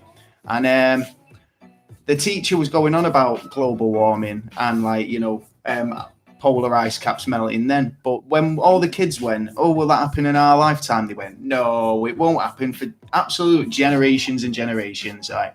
Now, within our lifetime, within like literally 30 odd years, 10, 20 years. Right? No, it's got worse. It's built, hasn't it? Yeah. So it's like, it's sped up, and I think our sort of idea of things isn't as we think. So we never know what's around the corner. Science changes every 7 years. And it's like there's so many scary sort of elements to the planet. It's like you look at what's happening with the weather at the moment. It's like a village can be swept away at any minute. Yeah. So it's like what about and it's nature. It's not got a conscience or a heart. It's just a case of happening. It's just shit's happening. Don't fuck with Mother Earth because she fight back. But it's like Yellowstone Park, right? That could erupt, and literally wipe out half of America, in one go. So it's like we live on a fragile planet. Yeah. So I do agree with taking care of it. I think like what we should have been doing was doing that 10, 20 years ago. But we were talking about this 10, 20 years ago, but they don't do nothing. No, because the funny thing is everyone says it's our responsibility because we're leaving it for the next generation. We've already done it. But that's what I'm saying. We've got to a point where we can do something about it, but it wasn't look at London in the 1940s. It was as smoggy as anything. Yeah, so thick you couldn't see your hand in front of your face. And there was none of this shit. And now look at it. It's clearer, and look at all the shit. So obviously we're making steps in the right direction, but it's just. I think a lot of it's scaremongering, to be honest. And as well, I think it's people's attitudes towards it as well. Yeah. You know what I mean? And it's like if everybody can pull together and say, all right, acknowledge we have got a problem. And that's just on the environmental issues, do you know what I mean? But it's like on the political issues and all that. We live in we're humanity, man. We never agree with anybody. Yeah, we're never people don't like being told what to do. No, and people have their own idea. The world is going to end underwater. Yeah, probably. But I was watching some. You can see that happening now slowly. Yeah, I was watching something on YouTube earlier on. Actually, they were saying about how much water on the planet is actually, if they were to take it off and make a mass out of all the water that was on the planet, it'd actually be like about 3 times smaller than the moon, right? And it's funny because it's like you imagine, obviously it covers 78% of the globe, but when you take that water away, and that's all moisture in the air, clouds, oceans, rivers, lakes, even animal moisture in us, and you take it all out, it'd be like a moon of a moon, or a moon of our moon, right? And it's because we've still got a planet underneath the water. It's just covering a lot of surface. Say if you like knock over a glass of water, it'd spread, wouldn't it? And that's what happens. So it's like I don't know. 3 feet, and people go like, oh yeah, we won't run out of water. Have you seen how much it falls from the sky every day? But where do you think that comes from? Yeah, so it's like from our water. Evaporation. You need the water, and then you need the heat. You need the moisture going up. But what I'm getting at is, do we have enough water? I mean, obviously, there's enough water to kind of, like I say, if you could knock a glass of water over. Not the way we're polluting it at the moment. Then, like, it spreads. Do you know what I mean? And it's like, we're not just talking a glass of water. Yeah, but look at the stuff that's happened with, like, the Japanese nuclear plant that went up near the sea, right? Well, they tried stopping the chemicals from coming out. That's still leaking, that, I think. It's already spread around the world. It's already hit around the world. And that was like something like 5 years ago. So I mean, where do you see it? Where do you see the state of the world? I mean, do you see a bright future or dim, dull, grey? I just think, I look back, like you just said, I look back to when I was younger, and we always knew, like, they were your winter clothes, your summer clothes, your spring, your autumn. Definitely. Can't tell now. You had absolute seasons, didn't you? You can't even. It's like I go out in the morning and think, should I take a coat? Yeah. You know, because you just don't know. It could be boiling outside, but it's like you've got to take 3 sets of clothes just to see you through the day. So that's it. You just don't know what the weather's going to be like. One last quick question to Taylor. Go on. What do you think? You've got all this information, but what do you think? You know, they make all these films, and about 2 or 3 years later, it actually happens. I agree with you on this one. I agree with you on this one. I kind of missed that. Right. If I'm right in what you're saying is, have you ever seen, I think it's called The Kingdoms, where the FBI go over to Saudi Arabia or something, and basically what happened was someone had blown a load of people up, and then the ambulance service and everyone comes crowding, helping out and everything like that. Ambulance turns up. It's also got C4 in it. Boom. Kills a lot more people. Now, can you see the future of something happening like that because it's been shown. Why don't you do something? Oh yeah, like you're talking about predictive programming. Yeah, it's like right? Al-Qaeda. I knew as soon as Al-Qaeda was there and they were being defeated, there was going to be a bigger and more prominent. But this is. I think this is it. I think that's predictive programming by kind of introducing the idea of something happening to a population by putting a film out. And it sort of gives ideas out to of course. terrorism. Yeah, obviously as well. That's it. It could be a self-fulfilling prophecy at the end of the day because you go in. Oh yeah. By putting that film out, you're giving the guy the idea that actually sparks it off and creates that chain of events. But like on the flip side, I don't think that. I think that these things have actually happened, or like FBI and CIA and people like that already are doing it or know about it, and then someone has given information. Someone's made a film of it. And they're passing it down the list. Yeah, but then if you were working for the CIA or the FBI, you don't want to keep coming to them incidents, so you wouldn't send them to a filmmaker to go and show other terrorists how to do the acts that someone else has done that's been shot. Yeah, they do kind of mirror real life. Yeah, and or whatever that film was, about a couple of years later, it actually happened. You can't tell me that will predict that I've seen a few like that. Yeah, I totally agree with you. I totally agree with you. He's sort of egging on, but that isn't the major problem. Because it's the same in sci-fi films, right? It's like all right. I take one of my favorite films, Back to the Future, right? So you see, someone's had the imagination to invent something as wonderful as a hoverboard, right? But it's not enough for somebody to be able to bring that to life in film. People want that. Yeah, people but want that physically, a good thing, right? Which makes inventors and engineers think, how can we achieve this? Oh, I totally agree with you, Nick. And science takes from art, like film and media, quite a lot of the time. I remember Reagan.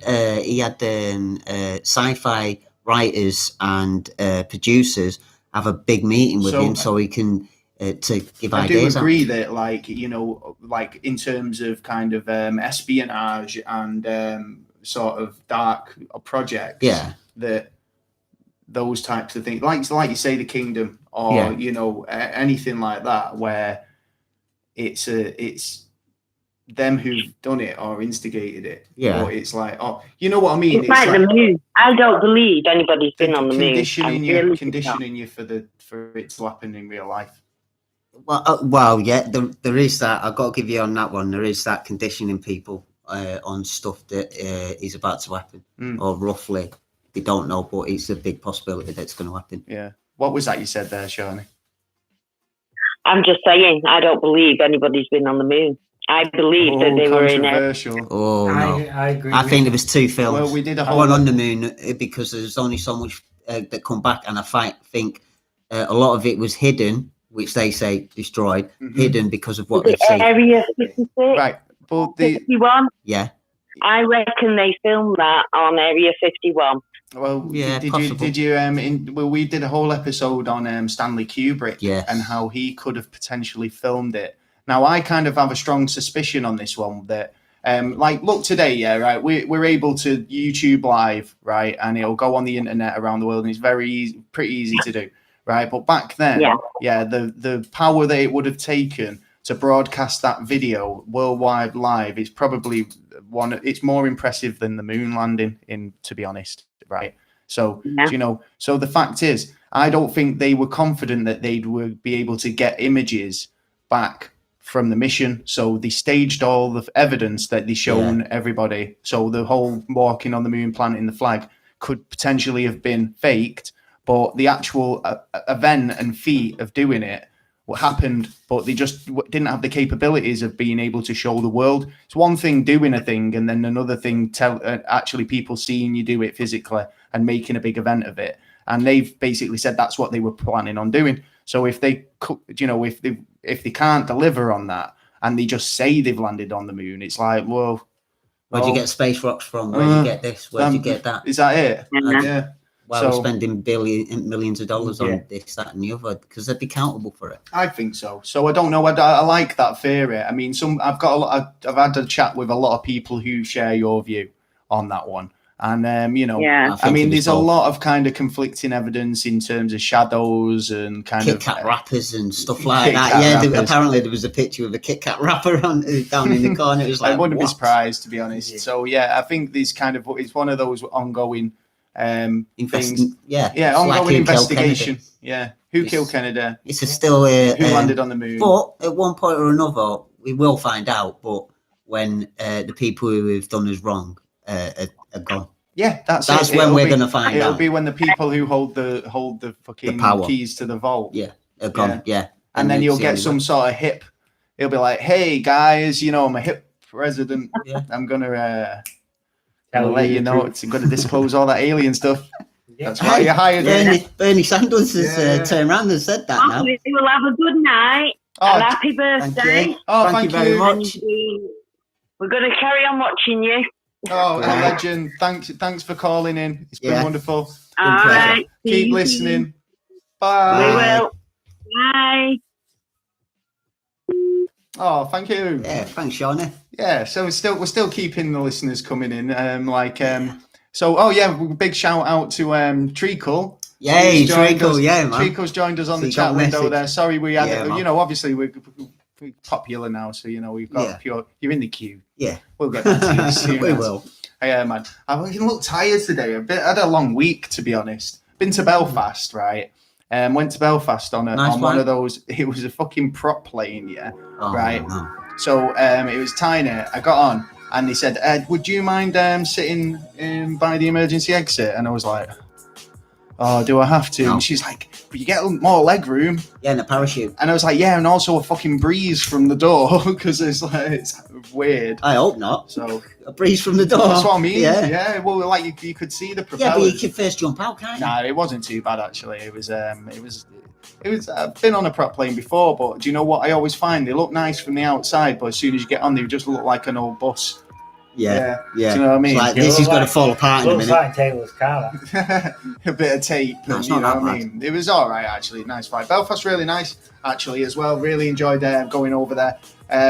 Met some lovely people. Everyone's really friendly and stuff. A really good crowd that I was over there. It was at a wedding, so Yeah, nice. Another wedding. You've had a few weddings lately. Keep going to weddings, So, everyone's getting always the bridesmaid, never the bride. Yeah, there you go. Other than that, what was I going to say? Have we got some more news? I had actually. I was actually just doing a story, wasn't I? Before we were so rude, now so interrupted by Shawnee. It was awesome. Right, Atomic. Right, this vodka out of Chernobyl. Right. Okay. Yeah. Yeah. So nothing's been grown there for years because obviously there's a ban on it because it's radioactive. The soil's radioactive, and you can't really, imbibe the alcohol anyway because it'll just kill you, or you'd get high levels of radiation. So basically, a grain has produced a bottle of vodka. Yeah. That has been grown on the lands of Chernobyl. Right. Okay. It's been tested and it's not got any radiation, no background radiation, nothing like that. Will it make your pubes fall out? No, it's perfectly fine. But it's like literally these. I watched a thing on it the other day, and it was basically like it keeps it in a box. Right. There's only a couple of establishments in England that have a bottle. Okay. And it's like rare as rocking horse shit, basically. Okay. So So what's the value of a bottle? I can find out. Let me see. So basically, it's called Atomic, right? And it's from the Frankly Zappa grain. Recently, so basically, it's.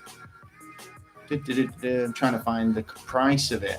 And say if we could get some, Taylor, do you want to be the guinea pig? If you can find the price of that per bottle for us, Atomic vodka, I'd appreciate that.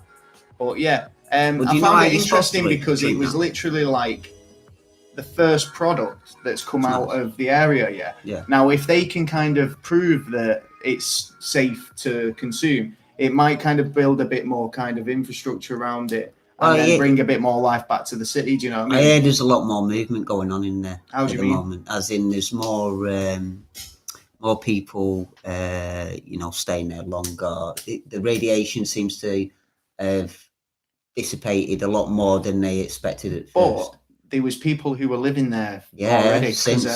And there was like videos where like people were drinking vodka that they'd made from grain that they'd grown, and it was absolutely lethal to me or you. Yeah. But because they're used to it. Yeah, they're used to it. Then it didn't do really much. Well, they're already irradiated like anything anyway, aren't they? So, you know. Glowing in the dark saves on light, doesn't it? Yeah, it just reminds me of that Only Fools and Horses episode. You know, Peckham Springs. Where it was like they're making loads of money by selling tap water. But earlier on in the episode, they got rid of some barrels of gunge. Yeah. And, you know, threw it in the river. Nasty shit. Yeah. Man. So made these goldfish glow. Yeah, that's right. At the end, Oh, no, it was his bottle of water. The lights went off in the hotel because he'd stayed in a hotel. No, I think it was... I'm thinking of Big Bang there. Then. Oh, yeah, probably. Yeah, where he fell asleep and he got a goldfish. Closet Big Bang Theory watcher. Actually, I don't mind it. If it's on, I'll stick it on. And I like it's about the It's just this generation's Friends, isn't it? Really? As yet, there's no public price. For what? Really? So there you go. No wonder it didn't have a price there. It's not available on the market. There you go. See, this is how rare it is. There's only a few bars in the UK that actually stock it. And, you know, literally one of the barmen who was on the news talking about it, he was saying, every time I take it out of the box, I feel like it must be a price if someone's drinking it. Of course, yeah. I mean, they must have turned around, that's 200 grand. What? Yeah, that's expensive, mate. Again, yeah. Well, if you get a chance to try it, give us a shout. Let us know let us know what it's like. Or even better, send us a bottle. Yes. Oh, right, yeah. I'll have that. Yeah, so you can get a bottle and Taylor can be the guinea pig. Oh, yeah, I'll guinea pig that one. Have you got any news? As long as I get the whole bottle. NASA satellite has picked up a image of a massive Earth-like object next to the sun. Oh, right, okay. What's that about? People calling it's a UFO. NASA satellite snapped alien spacecraft bigger than the Earth, right next to the sun. Right, okay. Have they got, like, is it a good... Oh, there's loads of pictures of that. But what is it? It's an object. Yeah, but what? Massive. Is it the Black Knight satellite? Is it a meteorite? What? I mean... Well, is it Independence Day style ships coming towards Earth to invade? Come on, Taylor, give me more information, man. From the pictures that I've seen and that have come out, and these are official pictures from the satellites, they are like Earth-sized objects, and they seem to grab energy from the sun, but they also seem to have like a sort of like an energy, like a field around them. So the solar. Yeah, and there's long ones. There's like I said, like circles. There's all sorts of kind of shapes. There's like one where it's like a massive cross. But these are all official like pictures. But there's absolutely loads of them. But we don't know. But a lot they of still what's don't. Going on So do they acknowledge? Hi, Mikey. You're right. No. Someone's gone through them, because there are people out there. Good on you. Who, as soon as the images come out, they're straight on it, and they're like looking. Well, that's what I do. It's like if I see an image that kind of captures my head, I just literally right click and save it. I mean, if you're a Mac user, you know you can't do that. Sorry, but generally, right click, save that image. Keeping that. But there's loads of people like. There was a video that went up. What was that video that went up? And it was a live feed, but then they got took down pretty much instantly because it was a while ago. I think we did talk about it on the show. Was it the guy who said there was two sons? Oh no, I can't remember. It was like it was taken. It was a general. It was a general, and he got took down instantly because it went viral. The video. I can't remember what it was actually. Now, come to think of it, you got me thinking. I know. Yeah, I've totally lost his trail of thought now. You have. You got me. You got one side of my brain going like, "What the hell was that? What was it?" Blah blah blah. Going through my files. The creative side. Yeah. Just. Well, so we got an Earth-sized object again. Right. So what I'm getting at is they must have an idea of what it is. Well, they won't say. Yeah, no, but if it's that big and there's loads of photos of it, having amateur astronomers got images of it yet? Yeah. So what do they think it is? What's the public consensus when it comes to the internet? Alien ships. Alien ship Nibiru. There's actually theories that comets through time like wormholes, there's wormholes that you can create through the sun. So things are cut because there's objects going into the sun as well. You see some pictures where there's an object that's gone closer and closer right into the sun, and then all of a sudden it disappears. So there's possibly some connection with wormholes there, because in the early 40s, between Earth and us, our field, our magnetic field, they found 4 wormholes. Right. Okay. They sent satellites up there to check it out and that, but as far as I believe, up to now, they've got more control over them.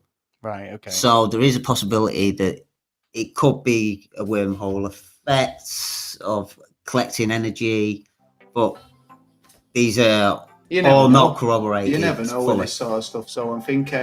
Well, what else could it be? Well, so you actually, you tell us. What you think it could be. Yeah, tell us what you think it could be, man. Have a look on the net. I'm thinking it's solar scoops. But it's draining energy. No, I've seen like these videos of like ships approaching the sun and like pulling plasma from the sun, which is powering. Because if you think about it, these ships, if they're supposed to be visiting Earth, then they're coming. Oh, got a phone call. Hello, you're through to the Never a Straight Answer show. If you say the phrase that pays, you can win a dream holiday to Mars. Or come. Hello? We lost. Hello? Hello, who's speaking? No, then it's Dave. Dave? All right, Dave.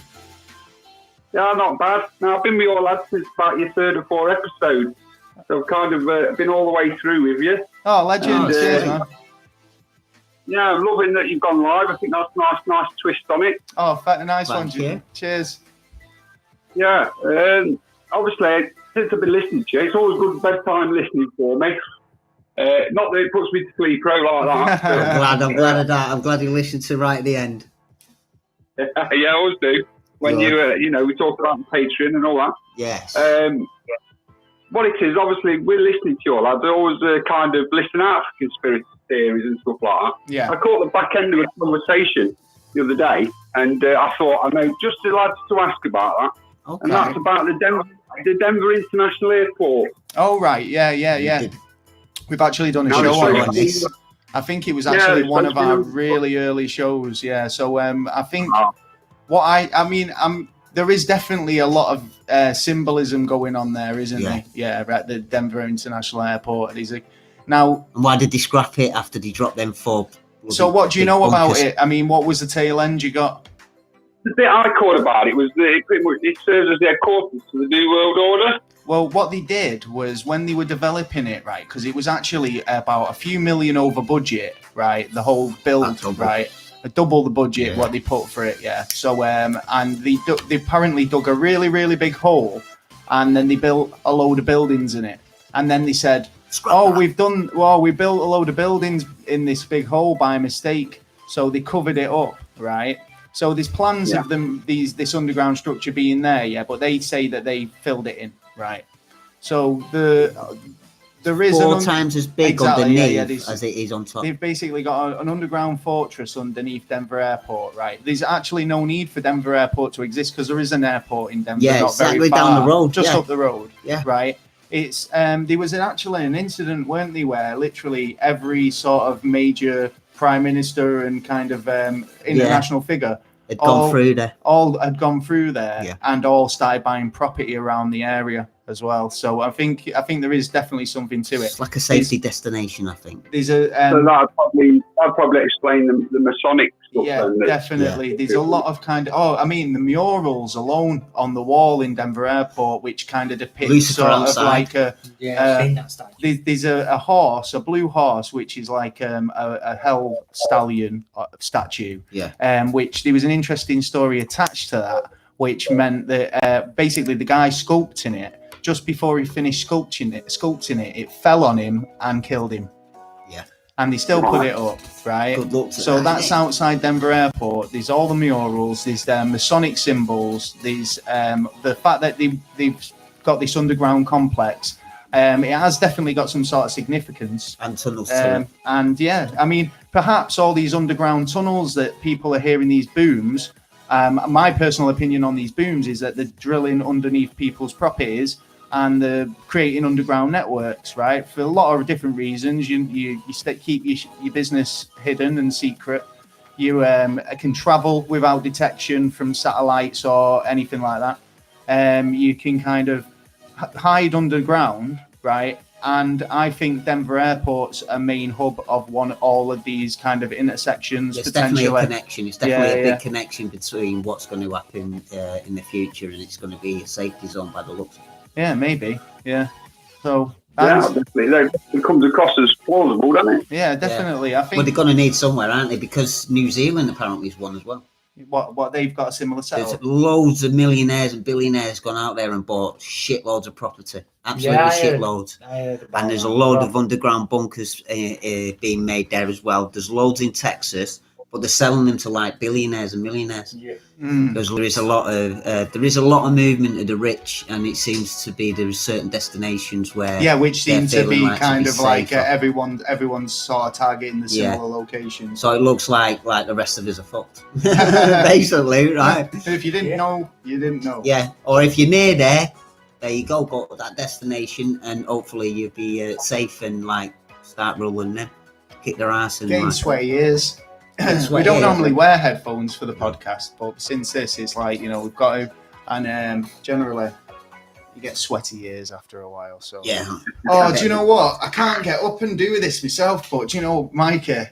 You want me to make a brew? No, we can't make a brew. The kettle will just interfere with everything. So no, sorry. I'll do it. Taylor's got some in his flask. I've got coffee. Yeah, that'll do, man. I've got coffee. Mouth. So anyway, mate, thanks a lot for that. Nice one for that, Dave. Catch you again. Thanks for listening. Definitely. And keep listening. Share it with your friends. We will. Thank you. Yeah, Thanks for calling in. Very much. Take care. Bye. Here's one little weird fact. The Denver Airport was the first podcast I was a guest host on. Was that the one you were first? That was the one I was first on. Seriously, was it? Yes. Yeah, because now we've established Mikey now as I would have a little bit of a mouth wet would have been fine. He didn't have to empty his coffee out. I've got no coffee now. What? I'm gonna have to fill it up. Oh God, so nice one, Taylor. What was we saying? The Denver Airport was one of my favorite episodes. Actually, I loved the whole conspiracy of that, and I think generally a lot of info around it. I want to kind of go, but. It's funny though because you start getting into seasonal stuff, like it's October, Halloween, let's do some spooky stuff. Oh yeah, because I've listened to other things and they've done the same thing. I enjoyed the Salem witch trials one, but I'll go do it on the paranormal one. The Enfield. Yes, another one for me. Well, I'll tell you what, I've got a list here. We've got loads to come.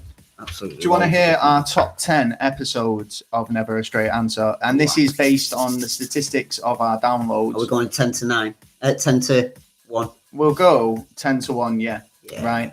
So we'll count down. Yeah. Oh, shame. I should have put it on the board, man. Right, at number 10, Project Bluebeam.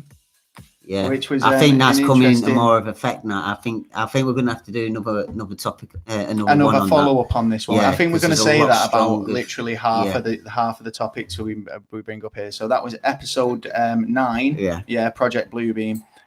We cover how the government potentially are using weather devices, projection methods, and all that stuff to kind of trick the population into thinking that there was a kind of an invasion or a religious experience. And then we'll all go bitch running to the government going, oh, please help us. Yeah. So at number 9, episode 17, can you guess what it is?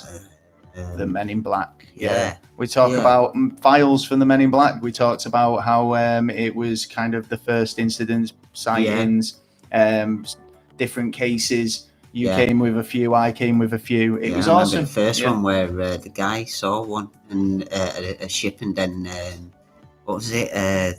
He got visited by him. And then they went away because he said he told me blading back off. Dan Aykroyd actually had an experience, didn't he, with the Men in Black? And he said he was on the phone to Britney Spears because she asked him about some advice about being on the Tonight Show. Yeah, because I think he was on there with her as well. So she rang him up. And he said, he was on the phone to her. And as he looked out the window, he saw these two guys. But, he's a big ufologist. So like he just, he only throws it. He said he only throws in the Britney Spears bit because it's like entertaining. But like he was, he was on the phone. He was on the phone to her when it happened. So it's part of the story, as far as I'm concerned. At number 8, episode 24, Project MK Ultra. Yes. Which is a favourite of people's because obviously, like we've talked about it, it's kind of what Stranger Things is turned into a little bit in terms of the show, and how Stranger Things is kind of experimentation to find psychic powers and abilities. And he's still going on to this. Do you think? Have they found anything yet? Because I tell you what, I would. Yeah, but we're waiting on X-Men style mutants at the moment in the MCU and the real life. Wow. Yeah, but no doubt they're still doing experiments on people at some point, at some level. What was that? Did the world shake then for a second? I don't know. I just seen I looked at the monitor and everything just coffee, mate. Probably not enough sleep. So at number 7, Planet X. Oh, I thought it'd be higher up. Actually, I know. Yeah. Well, this episode. No, this is going off numbers though. So if you think about it, the one that's going to be the highest is probably one of our lowest episodes. True. At Planet X, it was episode number 10. Oh, but actually, there is a bit of a pattern starts emerging here, actually. Okay. So Planet X was our favourite of mine, actually, because you were really into it. Yeah. I'm still believing that it's out there. Not necessarily here, but it is still out there from scholars to... tablets that have been found. There is something that we still don't know about. Yeah, definitely. You know what I mean? It's so yeah. I do believe in it, but like it's only because of the history saying that this, that, and the others, saying like this happened at this time, this happened at this time. There's all weird ones like Napoleon writing down that the water went down 20 feet. And then I think it was a couple of days later or a couple of hours later, he come back and it rolls back up again. Right. Now, only a strong force could do that. Yeah.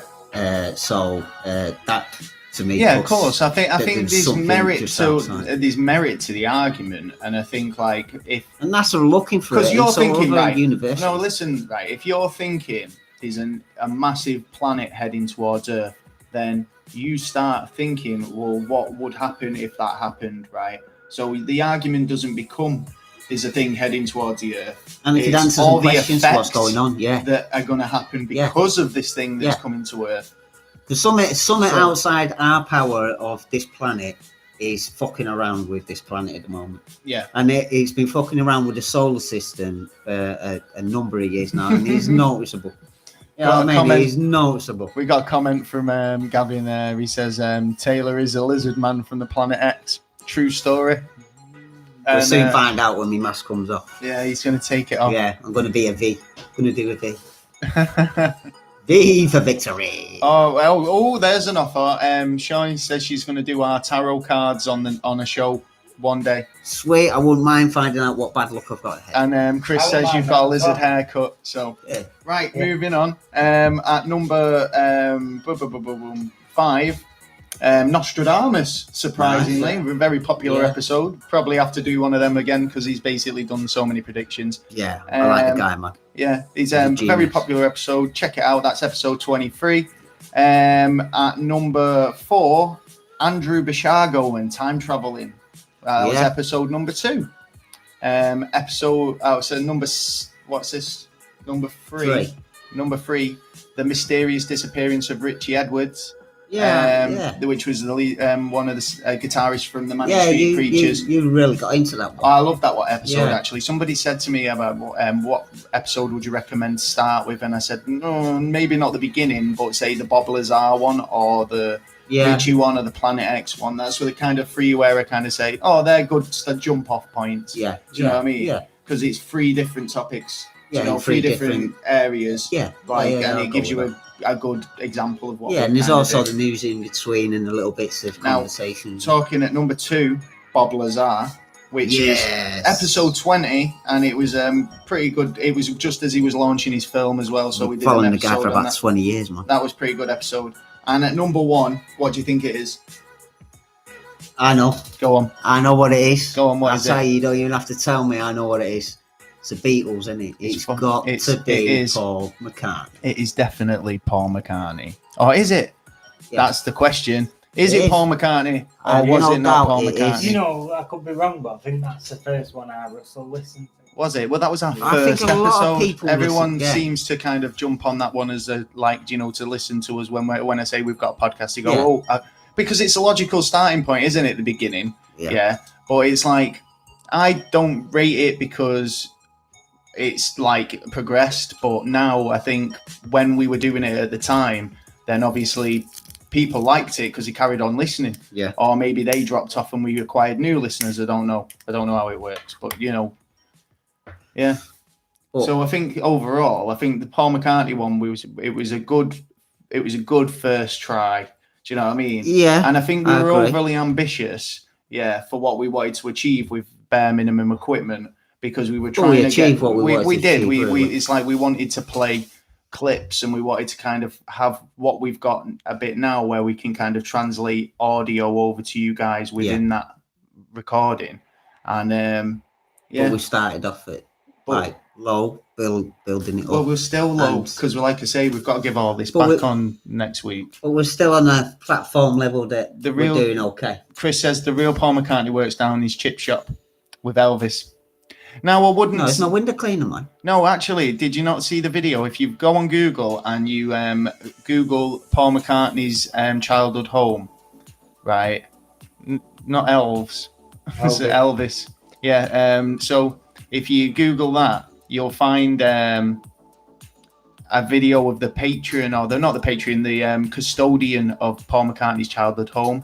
And he basically looks more like Paul McCartney than he does, to be honest. So check that out. I'm sorry, but we are going there. Yeah. We are going there. The last message, don't go there. Dead, don't go there. Oh, yeah, we're going there, baby. We're going there. We're there. That's, what's it? What's he called now? Not Paul McCartney. Yeah. That's Elvis. Are you on about the footage you showed me on YouTube? The one where that guy stood doing the interview. That was Paul McCartney telling you. Yeah, I seen that footage and I still believe that. Well, the show's actually going to be coming to an end pretty soon. I think. Yeah. No, what we're going to do though is when we end the show on the podcast, we're going to carry on the stream for a bit longer and carry on a bit of a chat. So if anyone wants to stay in the stream, you are more than welcome. But we're going to end the podcast pretty shortly, so we'll do a bit of an exit and So I think that was they're based on statistics anyway, the top 10s. Yeah. But we've also got some more statistics in the form of where people are listening from around the world, which I found quite interesting. Oh, yes. And it's quite fair to say that America are our big listeners, to be honest. 50% of our listeners are from the USA, 41% UK.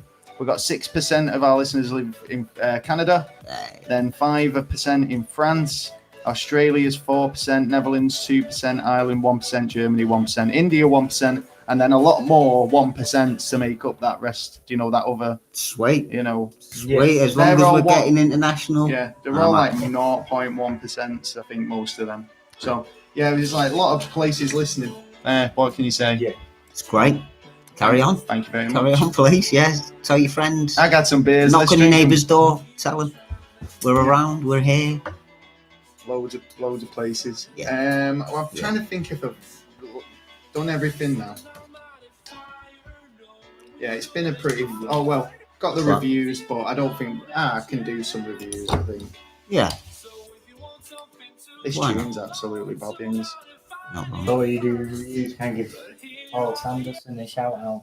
He asked us to give him a shout out. Yeah. So shout out to Paul Sanderson. Yeah, Treacle. Yeah. Yeah, we've give Treacle a bit of a shout out. Yeah, no, he asked after that though. So. Treacle. All right, getting a bit greedy there, Treaks. What's happening with Treacle? Treacle is I was running a conspiracy kind of Men in Black site himself, wasn't he?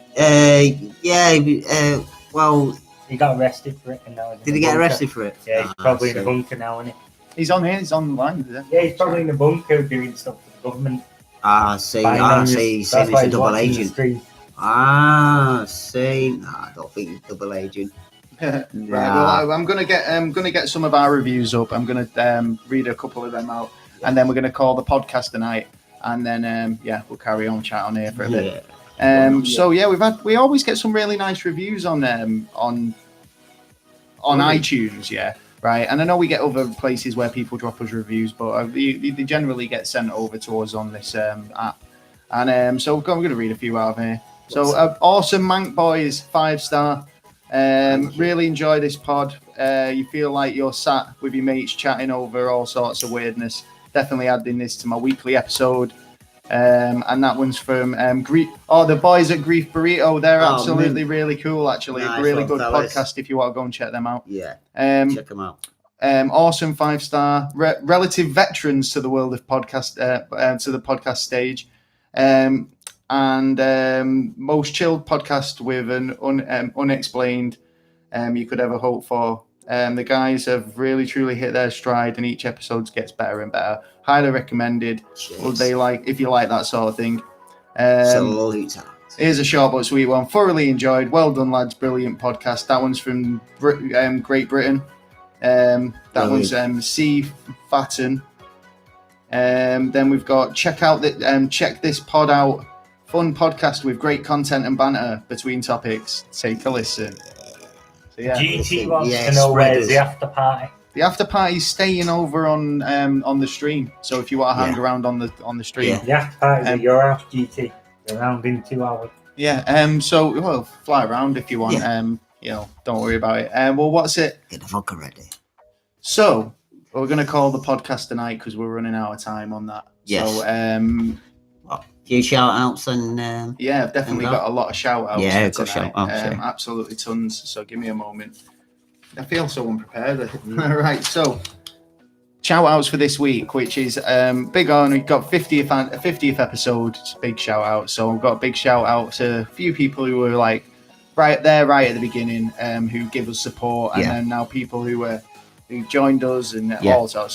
So big shout out to the girls at Not So Minnesota Nice podcast. Not check them out. Go and check them out. Go and check them out. Really funny. Yeah. Really engaging podcast. 10ish podcast. Yes. Top 10s. They're so good. Check them out. Really like the content. They've got some really good banter. Definitely recommend them. Yeah. The Geekdom Fancast. If you like geeky stuff, Marvel, comic books, anything with the geek culture, check those guys out. Then a big shout out to Trouble Speak, even though they're not podcasting anymore. They still got a place in my heart, and they were our first guests on the show. So felt like they weren't our fault. I remember that. Yeah. When the Trouble Speak did through Discord. We did it through Discord, and we didn't even do that because we only had a speaker next to the mic. Yeah. That's how bad it was. So it's none of this Skyping in. So you know what I mean. If you're listening, lads, ring in or send us a message. Yeah, well, like they messaged us before, just give us a like on something. So nice one. Big shout out to Valerie Bubbles for calling in today. Yes. Really good to speak to you. And hopefully, I'm going to check out our YouTube page anyway. Yeah. So I recommend you all do the same. Yeah. Big shout out to relative newcomers in the game, Killer Rabbit. Yes. Now these guys are the comedy gold. I've got to say, right. Do you know when you see kind of like somebody and you think these are going to do well? Yeah, they've got a bit of something about them. Yeah, right. Yeah. Now Killer Rabbit, in my opinion, are going to be big, right? Yeah. Go and check them out. You heard it here first. Yes. They're going to be massive. Well, you probably didn't. They probably said it enough themselves. But check them out. They actually released a really funny video where it was like they'd been like a little kind of promotional video, like a little skit. Yeah. Just check them out. They're funny. Anyway, so give them a big shout out. Big shout out for support from Swoosh. Yes. Our number 1 Patreon. Yes. Dunk. Mr. Crabtree. Yes, Mr. Crabtree. And God, I've got so many more. We've got podcasts from Deep in History podcast, Grief, the boys for Grief Burrito, everyone in the Odd Pod Squad. Yes. Spilt Coffee Pod, Podcast HQ, Talking Shop, which is a friend of mine's podcast. If you like professional photography and you want to learn from industry professional photographers, then Talking Shop podcast is one for you. And a big shout out to Mikey for being our what did we call him? How did we classify Mikey? Resident guest. Resident guest. Yeah, yes, so definitely resident guest. Yes. Thanks for you for coming nice in. Occasionally can't get rid of you. Thank you to you two for all the hard work. Thank you very much. Thanks. Well, we put a bit of hard. We put work in because we wanted to be good, and we wanted to be as good as two idiots can make it. At least, do you know what I mean? Yeah. So, and he seems to be doing big well. Big shout out to Silent J as well, who's not here tonight, but usually he's sat in the corner rather asleep, silent or whatever, doing what he's doing. He did well last week. He was on it. And I got some shout outs. He was like killing the glitch on GTA. Go on, shout out. Steve from Stockport, you know who you are. Steve. My mum. Hey, Mrs. Taylor. Chris. Right, Chris, fella. Nice one, Chris. Brooko. Right, Brooks. Say Brooko. My brother Gary. Yes, Gary Taylor. And Simon Milechik. You know who you are? Safe. Yeah, there's a lot of you know who you are. Yes. Right. You know who you are. Well, if you want to email us or you've got a question, as always, you can email us at neverstraightanswer@gmail.com. You can get us on YouTube, evidently, and you can subscribe there. You can get us on Instagram at Never Straight Answer and on Twitter at NASA_never. You can get some flashy merch, mug, t-shirt, mug like this one, or kind of a hoodie or a baseball cap or anything like that over at Dizzy Jam / Never a Straight Answer. And check out all our merch. We've got some cool t-shirts and stuff like that there as well. Check it out. Also, if you'd like to help us out and stick a few quid in the Patreon pot, you can go over to Patreon. I will leave a link in the description so you can get over there and maybe donate a couple of quid so we can buy one of these, because this is what I need to make this the dream. We can do more. So people are saying do this every week. So I'll do buy him a soundboard then. Buy me a soundboard. Yeah. I'm saying like if anyone puts a big chunk in there, we'll take you out for dinner on your money. Yeah, of course. So don't mind a Kit Kat deal. What was it gonna? It was the £1 menu. There's a few more bits that I've not done. What have I not done?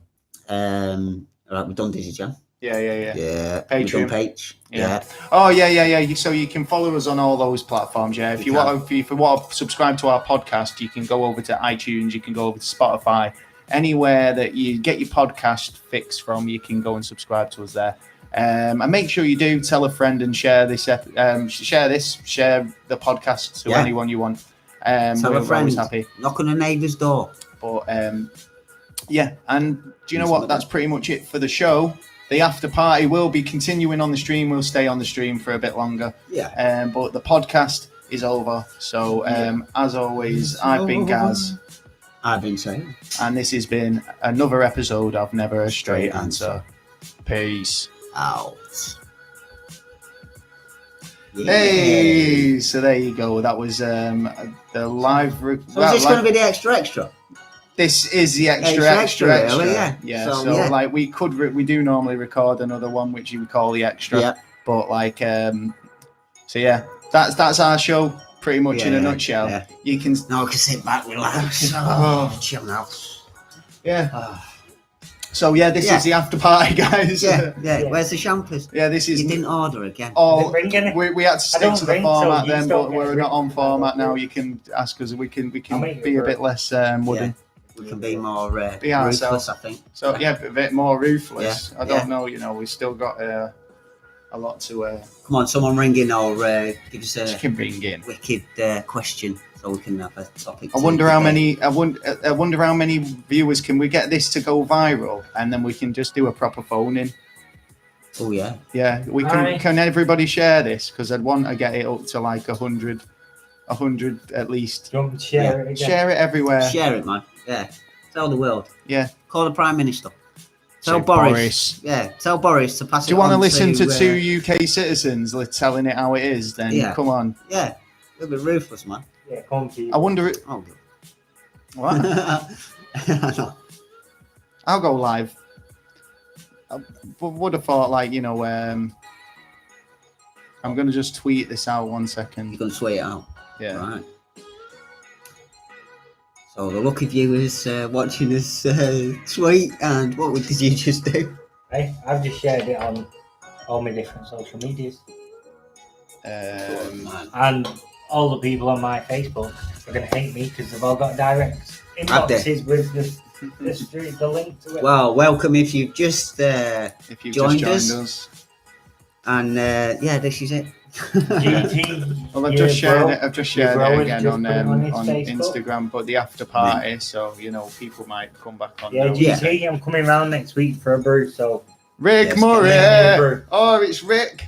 How's it going, Rick? Yeah, man. If I'd known you were Rick, is that where you're from? Oh man, do you know what? I would have been welcome of it as well, to be honest, mate. Well, you have to. Next time I'm there, I'd have to go up there. I go up there a lot, to be honest. Yeah. Well, I will be, I suppose. Yeah. Another wedding, probably. But yeah, I'll be working up there again at some point. So I will definitely give you a shout. See, lucky bugger, getting a free pint. Chris Wright says here, Taylor, get your brother on this. Get my brother on this? Yeah, because his whole life is a conspiracy theory. It doesn't actually exist, your guys, does it? I he's think, a figment of do you know what? He's one of those things where you never see him in the same room, do you? I just hear two voices on the Xbox Live usually. So at least he's not going off wearing a fucking dress. Is it him and is he there? It's or my sister. Is he just putting on two voices? He's very good at throwing his voice. Hey, we sound the same apparently. Who, you and your brother? Yeah. You do. Yeah. It's like a little bit. I think he's just Liam he's one of them alien costumes and he just switches when he's bored. It reminds me of that what's that Bates Motel like sort of thing where he's got like his mum in the other room but he's throwing his voice to psycho. Dead in shit. And he's not actually. Yeah, what? Hey? Yeah, what? It's the one where she's dead. Yeah. And he's doing her voice to make people think she's still alive. Yeah. There was supposed to be a couple of other people listening from Belfast as well. So because I posted a couple of pictures on Facebook yesterday and they were saying, what you up to? So like, but it was a couple of people I met while I was in Belfast, and they were like, I'll be watching. So I don't know if they're watching. Say hi if you're watching. You're going to enjoy this. My dad says you're a fit piece of art. I am. Yeah. Who said that? Who said that? GT. He's put your brother is a hot piece of art. So basically, he's saying. Cheers for subscribing, Rick.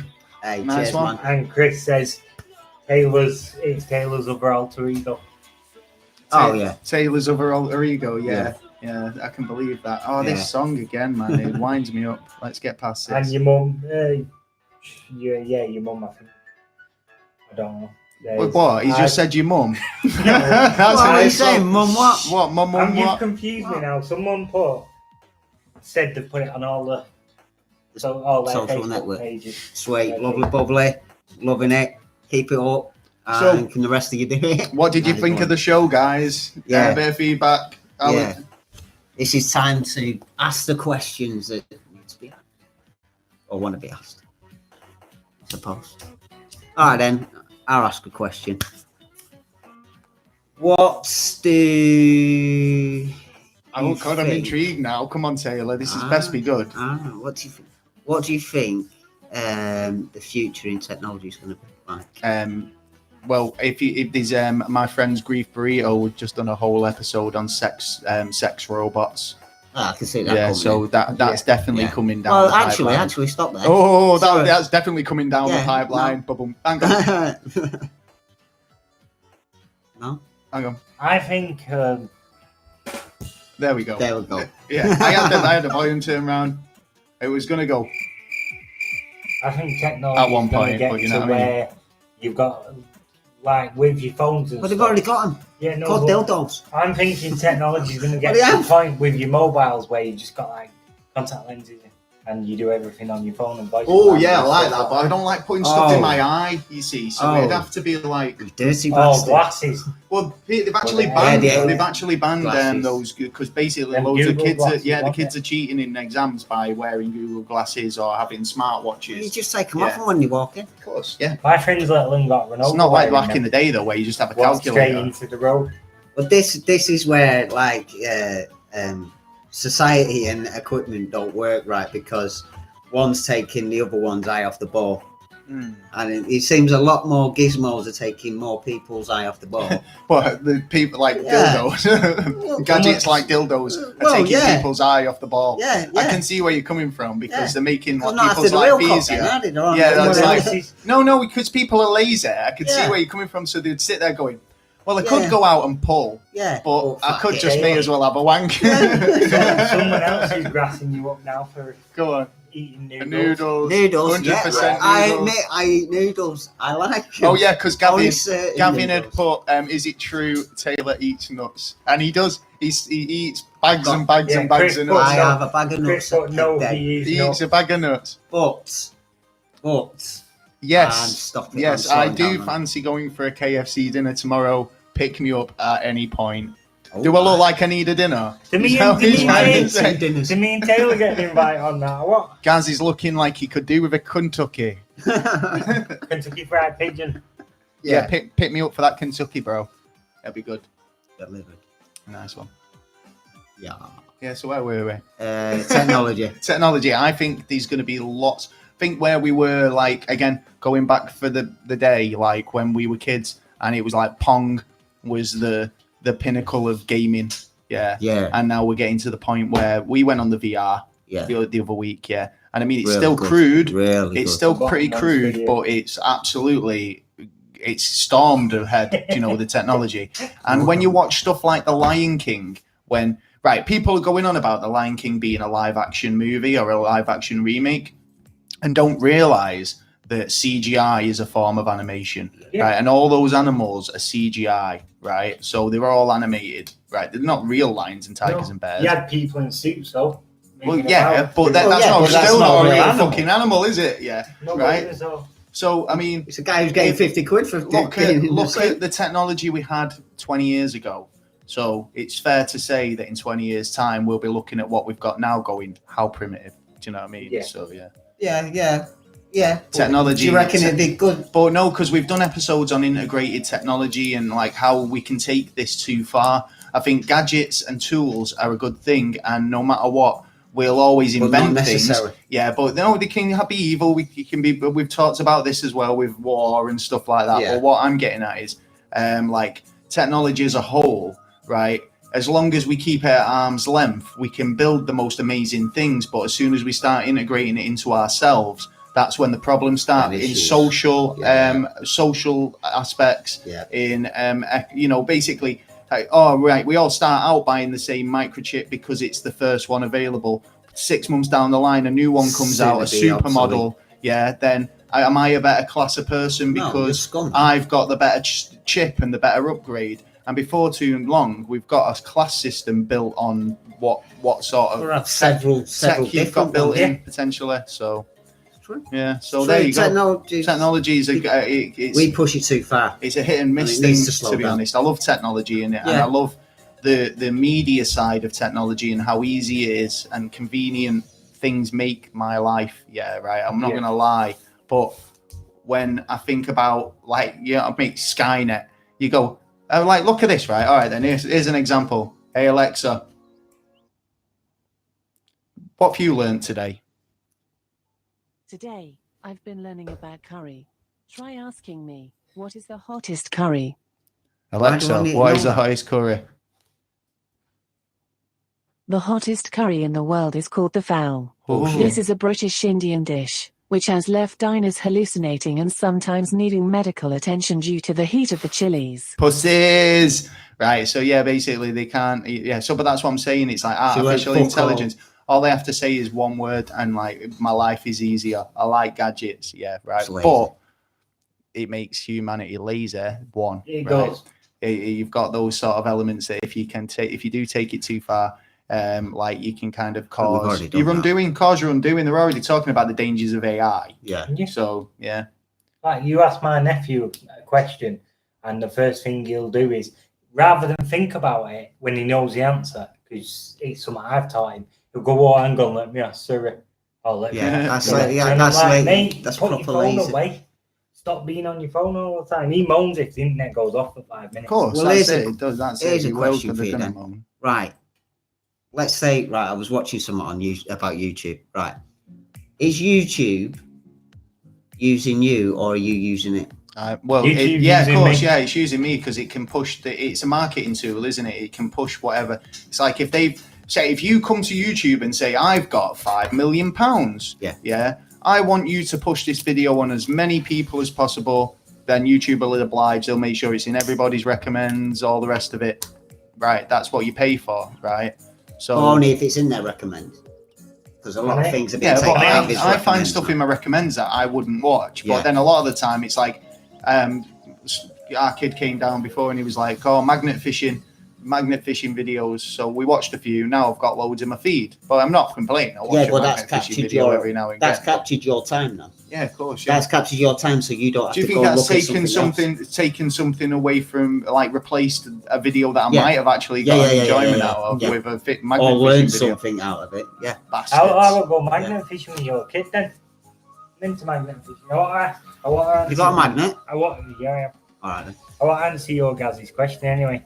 Gaz, if you're still in the chat, he says what?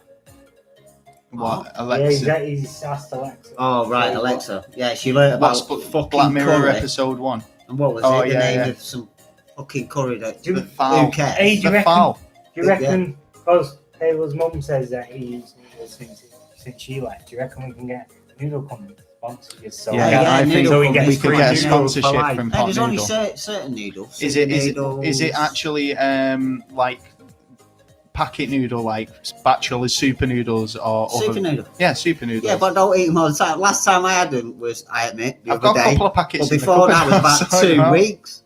You know what I mean? It's a quick food. It is a quick food, but just because it's quick, you shouldn't eat it all the time. Do you know what I mean? To be fair, I go for convenience. All the time, I'm siding with you here, mate. Right, okay. I go for food out of convenience, right? A lot of the time, yeah. So as somebody who lives on my own, I'd like to cook, and I'm a pretty good cook, I'd like to think, but finding the time or even be bothered to cook that much food for one person, you think, fuck it, I'll just have a pizza, or I'll have a sandwich, or I'll have a fucking pot noodle.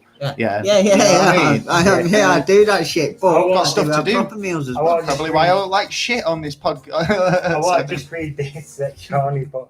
You put Alexa was wrong. Yeah, my curry's hotter. Ask Chris. It burns going in and burns coming out. So you're wrong. Yeah, very good. I like that. Shit. I like that. Well, a lot of curries do burn, but do you put ice cream on it? No. Exactly. Bit of pseudocreme. I know people that put just yogurt. It's a figment of your imagination. I know people that put yogurt on it. But don't get it on the curry. Don't get. I thought it was to put yogurt on something else. No, you can't. No. What else do you put yogurt on? Yogurt in the curry for? I'll be honest. I have drunk 6 pints. Oh no! I had an ex-girlfriend whose stepmom made mashed potato with yogurt, and it was weird. It was like a bit runny rather than like fluffy and mashed potato. Fuck off, take it away. And it was weird because I always thought, that doesn't taste right, and I was like, wasn't. yeah, well, it was the crunch when I started finding Muller fruit corn a bit. That's a bit like when I have chips. No, she did actually use Greek natural yogurt. If I get chips and a McFlurry, I always dip my chips in McFlurry. I don't know why. There's quite a few people who do. I had a friend who used to dip his salt and vinegar crisp in Diet Coke, and he said it was a taste sensation. So, nah, man. GT says that's diabetes.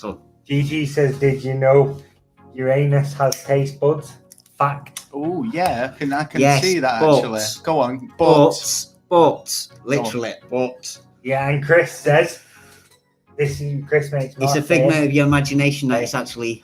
Chris says he's still walking like John Wayne now. Hey? Chris says he's still walking like John Wayne now. John Wayne Bobbitt, yeah. After the current. God, 2 hours of sitting in this chair. Fucking hell.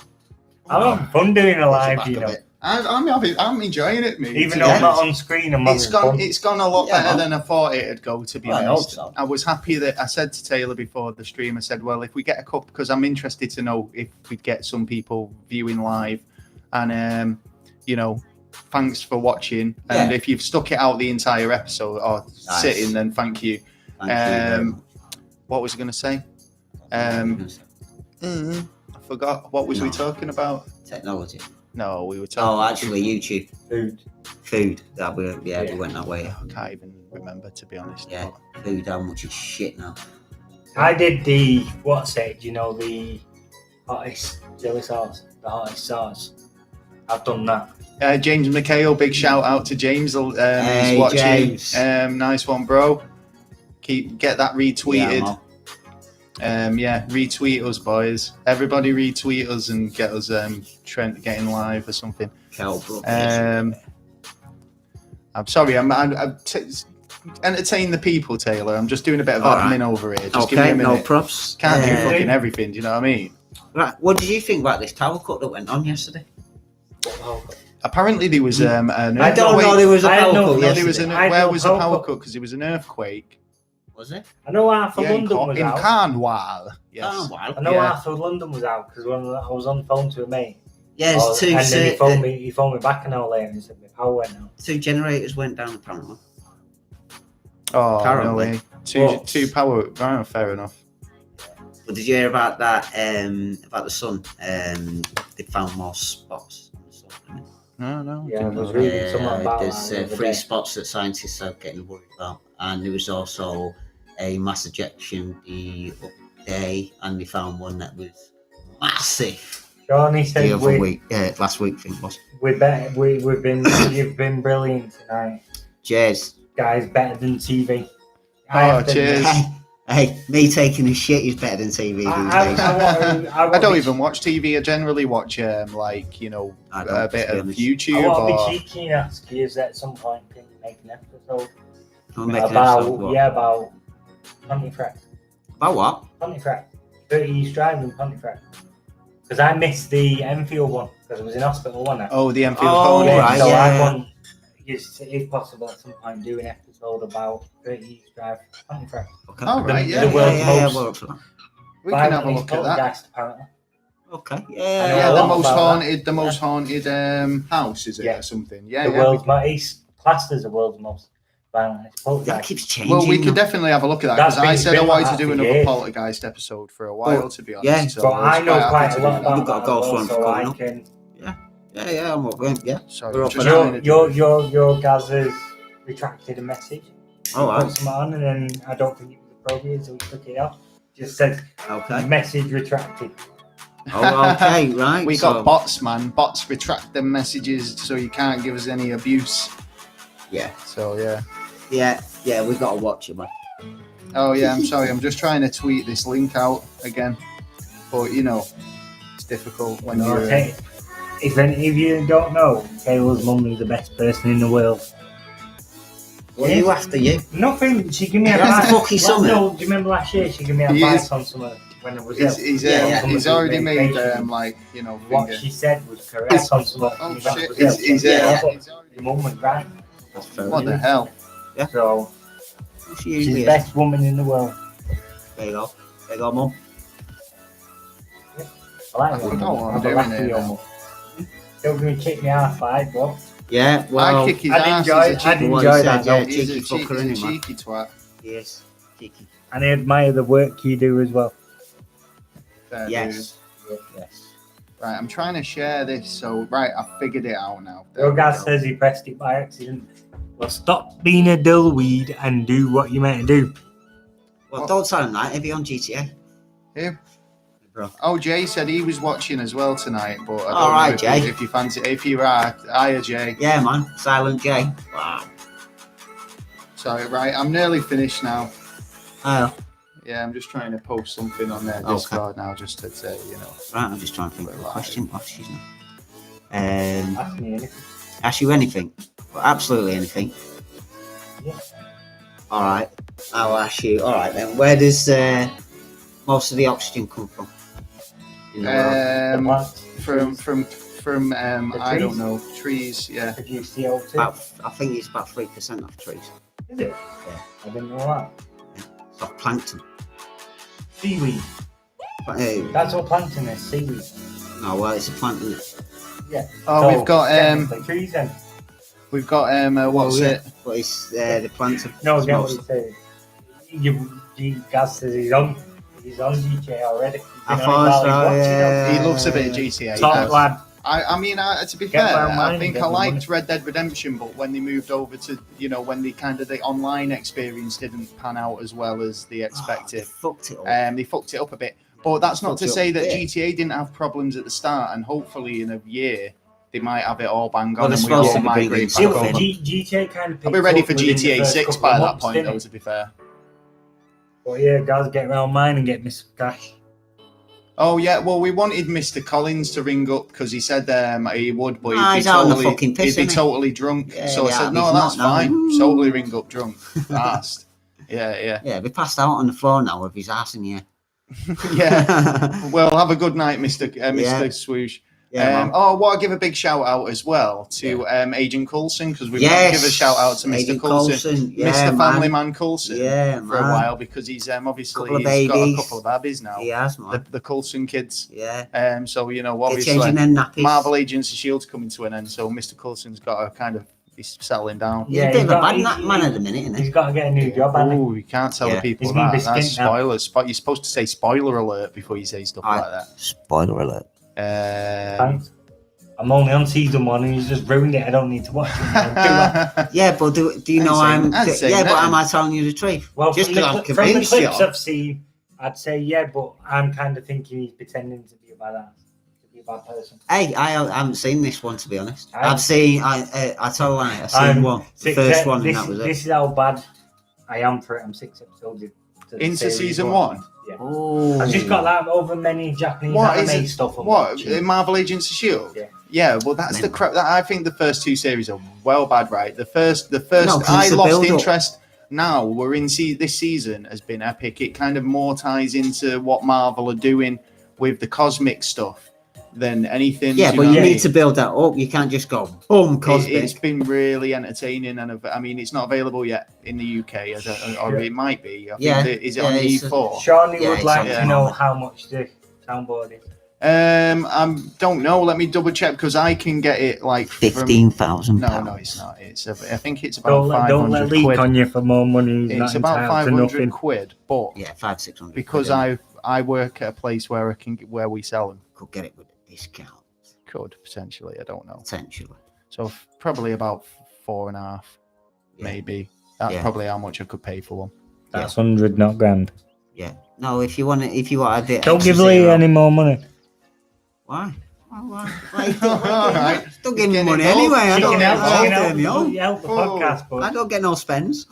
It's she cooks your meals, don't it's a fancy pair of kit, and I mean, I'd like to kind of get one. I'm joking. Yeah. It's one of them. Good things come to those who wait. In fact, I need to find out, because we were supposed to find out, today, if we were slated for the podcast awards, right? Yes. So got nominated. We don't know if we've got kind of votes, because people told us they were voting for us, and they lied. Oh yeah, and nobody voted, and we get this. I don't think they lied, though. Yeah, and then we get no votes, and we get nowhere. But then they do a slating. So votes closed publicly on the 31st of July, and they said that the slating for private listener votes would start today, and they'd announce who those people would be. I've been checking all day, and I know it's in America, this company, so potentially it could be up now. Let's have a look. Oh, let's see. You're seeing this live, so you could see absolute disappointment in our eyes, but you could see glee as well. I think you're still winners, though. The fact I'm happy. I'm not made it to the voting. Hey, we're pretty much happy on that kind of. Thing. We're not into. I'm not greed of. Yes. Fame, glory. The Jedi craves not these things. It's like I was having a conversation with my nephew about this, because he because we started the podcast. Hey, things started going bad. Wait, hang on. The slate announcement has been dropped. Have we got a drum roll? I don't think we have. Have we? We're out. Just pressing buttons. Let's see. Right. Say we're science and medical category. Yeah. Let's see where we are.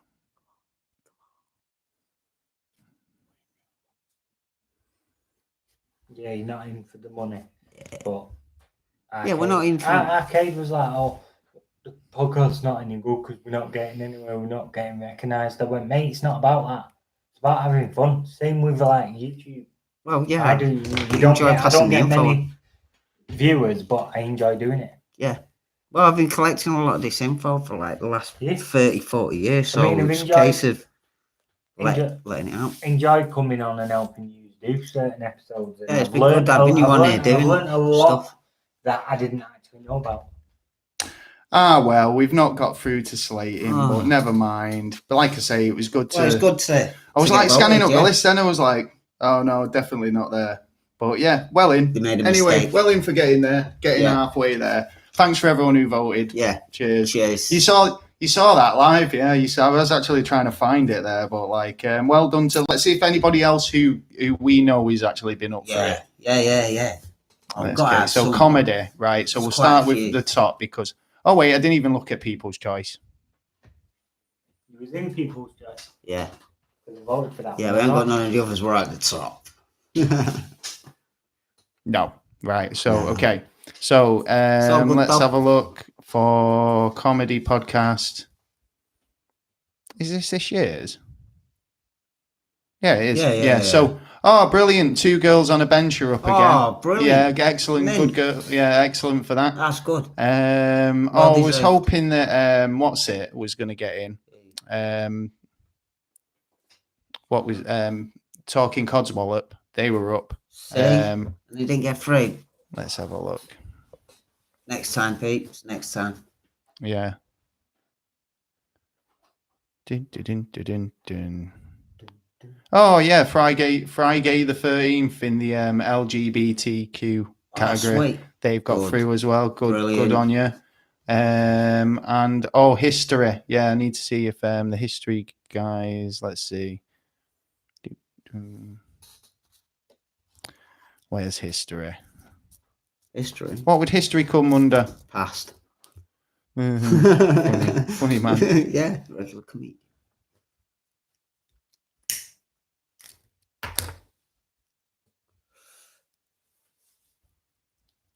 Silence here. I know, yeah. I'm trying to get information, bro. I'm just looking at mine, going like. I'm trying to give props to people who've anyone saying that done all right. Your mum was like, your mum put, "Don't worry, you'll win next year." Oh, yeah. I'm sure we will. I think you will as well. I'm going to do that old cliche and say, it was just nice to be nominated. Well, the deep in history. Well done. We give you a shout out earlier on in the show. Well done. Great one. Yeah, excellent. Educational category. Fair that. I'm pretty wounded, to be honest. No, I'm only joking now. Probably don't realise, but how coming in I don't come every weekend because too much for me, and it just knacks me out. But it did help coming and helping us because, Taylor knows how ill I was last year. Yeah. It kind of helped me get back on track, and I appreciate that. Sherwood podcast. I'd watch that. I'd listen to that. Give me the chance to come and help. Yeah. Yeah. Well, you've always been welcome. Nice one. You're always round. You know what I mean? And when we set this up, what did I say to people? More than welcome to come on. You're all more than welcome to come on. Don't worry about it. Do you know what I mean? So keep trying to convince Russ to come over.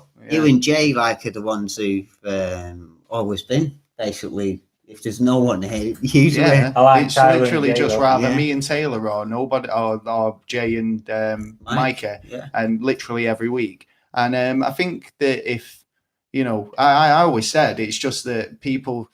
We do it at a late time, and look, now it's 12:30. We'd normally still be doing it this time, or it depends on what time we get going. Some episodes have gone this long. Do you know what I mean? So you never know what'll happen on a show, but and how long it'll last. I think we're restricted for time on this because we need a bigger memory card, and that's it. We've got 2 hours, to fill for the podcast, and then we'll send it in. But when you get one of these, I've got a 16. I'll get a card. You know what I mean? It was just we'll sort it out. Good and proper when we'll get one and do. But for a test phase on what the equipment we've got, it's been good. And comment on it if you can.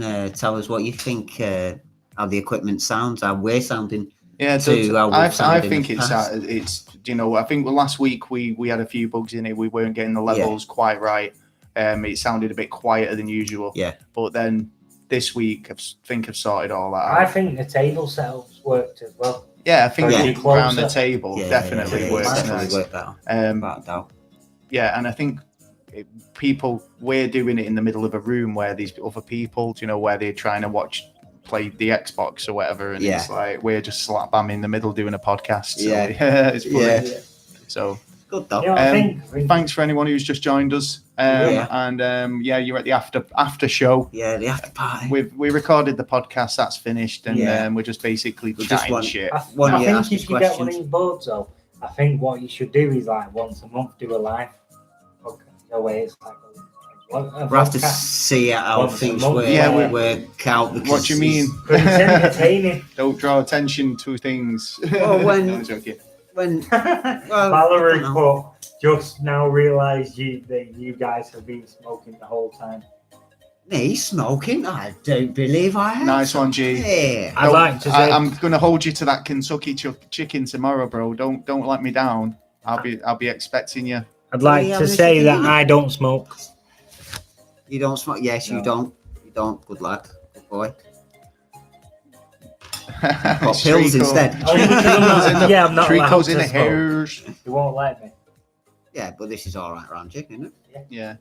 So some people might think, wow, they made a right fucking fools of themselves tonight. Some people really enjoyed it. I hope you did. Yeah. We'll stick around for a bit longer if people are in. We've got like 10 people in the 9 people in. Yeah. If you want to kind of like share it about and get more people in, get on the chat and chat to us, ask us a question, ask us anything. We've done quite a lot of different topics, so if you're into conspiracy theories and stuff, you can always subscribe to all or even bring in new ones. I have a question. Yeah, tell us about your favourite conspiracy and we'll see if we've covered it before or if there's anything we know about it. I've kind of got a question that is probably most listeners probably wouldn't understand this question, but I kind of know the story, but for the listeners, how did you two meet is the question. How did me and Taylor meet? Yeah, how did you get we've seen each other's eyes from across the way. How did you get to the point where we were doing a podcast? Yeah. Well, I think what happened is, from my perspective, I'd be packing at work and stuff, and then Taylor would come over with his bag of peanuts in his truck, and I'd hear him talking to somebody else when I first started, and he'd be like, telling them about all these conspiracy theories and bits and pieces. Because I've got the info, so I'm spreading it around. So he tells people. So like eventually he was coming to my bench and telling me the stories as well, right? So I was like, it's interesting stuff. I'm into them as well. Do you know what I mean? Like, and we'd get talking about, have you heard about this thing or have you heard about that thing? Yeah. And we'd always just like virtually every day there'd be a point where we'd stop each other and go, have you watched? I always like to bring in one Secure Team. Yeah, so we watched Secure Team like on YouTube. Yeah, so we'd always have like Tyler, man. Yeah. Well done. If you've not subscribed to Secure Team, go and do more of it. More of it off you, mate. If we we'd always have a bit of a chat about that, and then we went round to some. I think we'd be hanging around at one of our other work colleagues. Place and we toyed with the idea of doing a podcast. Now I'd already talked to somebody else about maybe doing one about culture and pop stuff and comics and movies and TV shows. So I already kind of had this and I used to do hospital radio as well, so I'd done radio a bit and I did that for quite a while with a guy called Gavin Singleton and a lady called Amanda, and we basically just did a show for hospital radio where I was presenting. And it was really good, enjoyed it.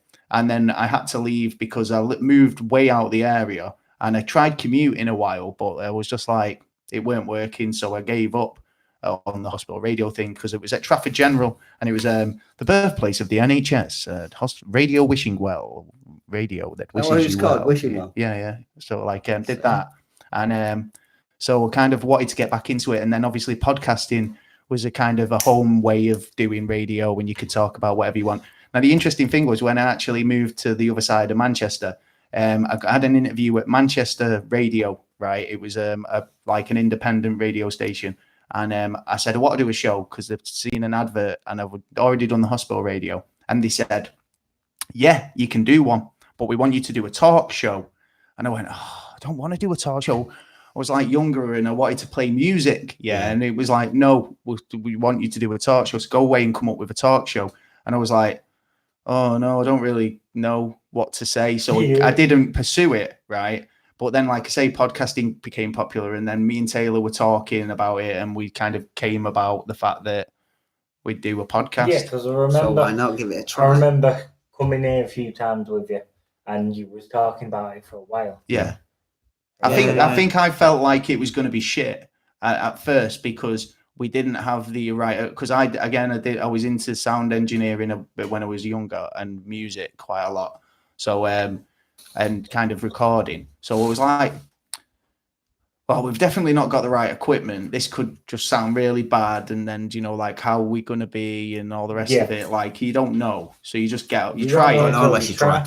So, but then, like, we started getting like a few reviews and stuff, or people were picking up on us. And it was like, people seem to like the relaxed sort of sat in a pub vibe and banter about it. So we tried not to kind of polish it too much. I thought about and just make it as rough as, not as rough, make it as natural, just natural, and like no editing. Just because this is it. A lot of people record a week ahead of time, so they've got editing time, and they kind of take mistakes out. Or and people like mistakes, but we don't. We literally. What you've just heard on that podcast is going out.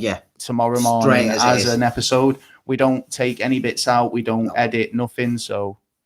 No. Taylor's talking bullshit again. He needs to tell a story about the guns in his briefcase. Who knows about that? I've heard about.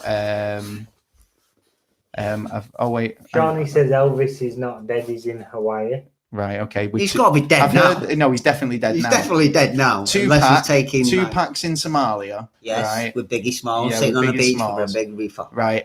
There's definitely cases. Michael Jackson's alive. His son's just don't even go there. Michael Jackson is super alive, and anyone who tells me he's not, you're gullible. And here's a question from Mr. Shirley Crabtree. Actually, he asks me to ask you. Mr. Shirley Crabtree asked me to ask you why is gullible not in the English dictionary? I haven't checked that actually. All right, I'd suggest you do. Yeah. I know why you're up to. I know. And he also says something about getting. He says, "Great podcast. Now all we need to do is get your cherry popped." Hey, leave my ass alone. But why did you automatically jump to the ass? Someone says you look like Taylor looks like the grandpa out of the monster. Oh my god! What is it? Pick on me now? What the hell's going on here? Oh my god! Who said that? That was Treacle. Fuck off, Treacle. We'll get you as a guest on the show when we'll just tie you to a chair and interrogate you. I'll have my kid way with him. Hey, as well. There you go. That's a promise. You're on for a promise. What were you going to ask? Hey? What were you going to ask? Don't know. You don't know? That's gone now. It's gone. Yeah, it's gone. So it's gone. Because I've got a brain like a fart. You got a brain like a fart? Yeah, you just forget things. Brain like a fart. Well, I've got a couple more. I mean, it's not show stuff. I mean, obviously, we're not doing the show. Well, we are sort of, aren't we? But so I've got a couple more stories. I want to know when your mum's coming on this. Oh, she does that right. Everyone's got to Google this. There's a little adorable dog, right? That's in the news. I read that. Right. It's called Roo. Yeah, and it was born with 6 legs. Right. Now it's actually a little. I think it's a Labrador cross. Right. And it jumps around like on its back paws, but it's sort of like army crawls with its front legs, like it's doing drills or something like through the mud in Nang. You don't know, man. You went there. They named it Roo because of the way it jumps up on its back legs. It's dead cute. Oh, I love it. I mean, the dog itself is the cutest dog you'll ever see. It's just genetically.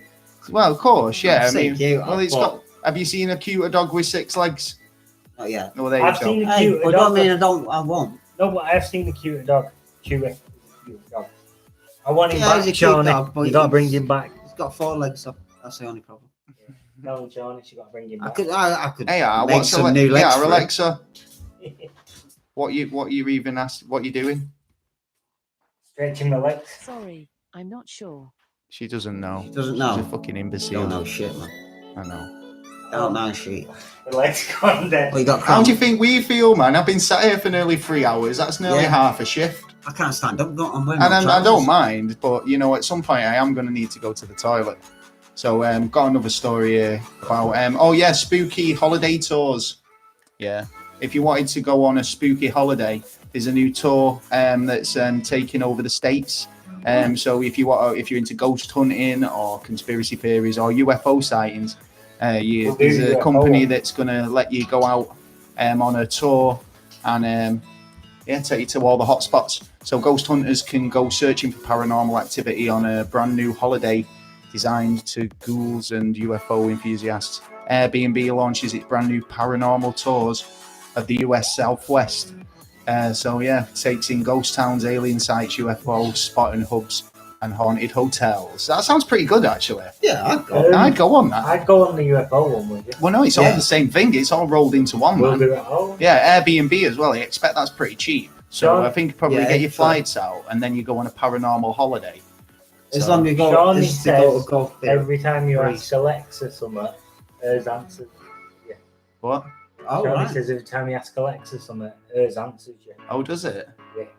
All right. Sorry. Shall we just freak everyone's Alexas out? Let's get it right. No, we're not sorry. And the reason we're not sorry, because no one should have that fucking thing. Nah, no, it is a bit intrusive, isn't it? But I've got intrusive. That's like throwing a spy in a corner and going, I'm saying everything I want to. Let me tell. Oh, go on. So I've just got a little bit more information because if you would like to go on one of these holidays, you could win. No, I'm joking. We ain't got that sort of money to throw out prizes like that, but you can pay for one. 3-day trip is available to book through Airbnb. We're not sponsored. No, we're not shills. For £1,173. That's actually really good. With dates starting from July 2019 onwards. So getting now before the pound goes down even more. I know, actually, yeah. My wife, right? Do you remember telling me she was getting a new phone? Yeah. My upgrade phone because I didn't want it. Yeah. I'm glad I didn't.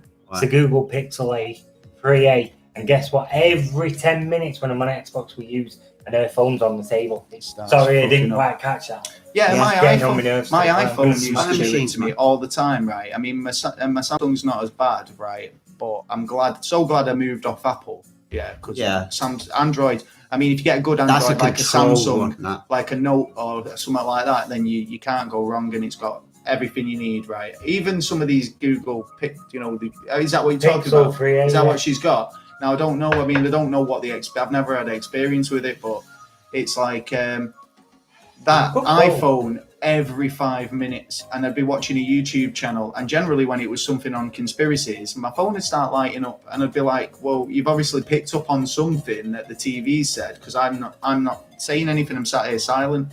So it says a lot, doesn't it? They've obviously got watchwords. Yeah.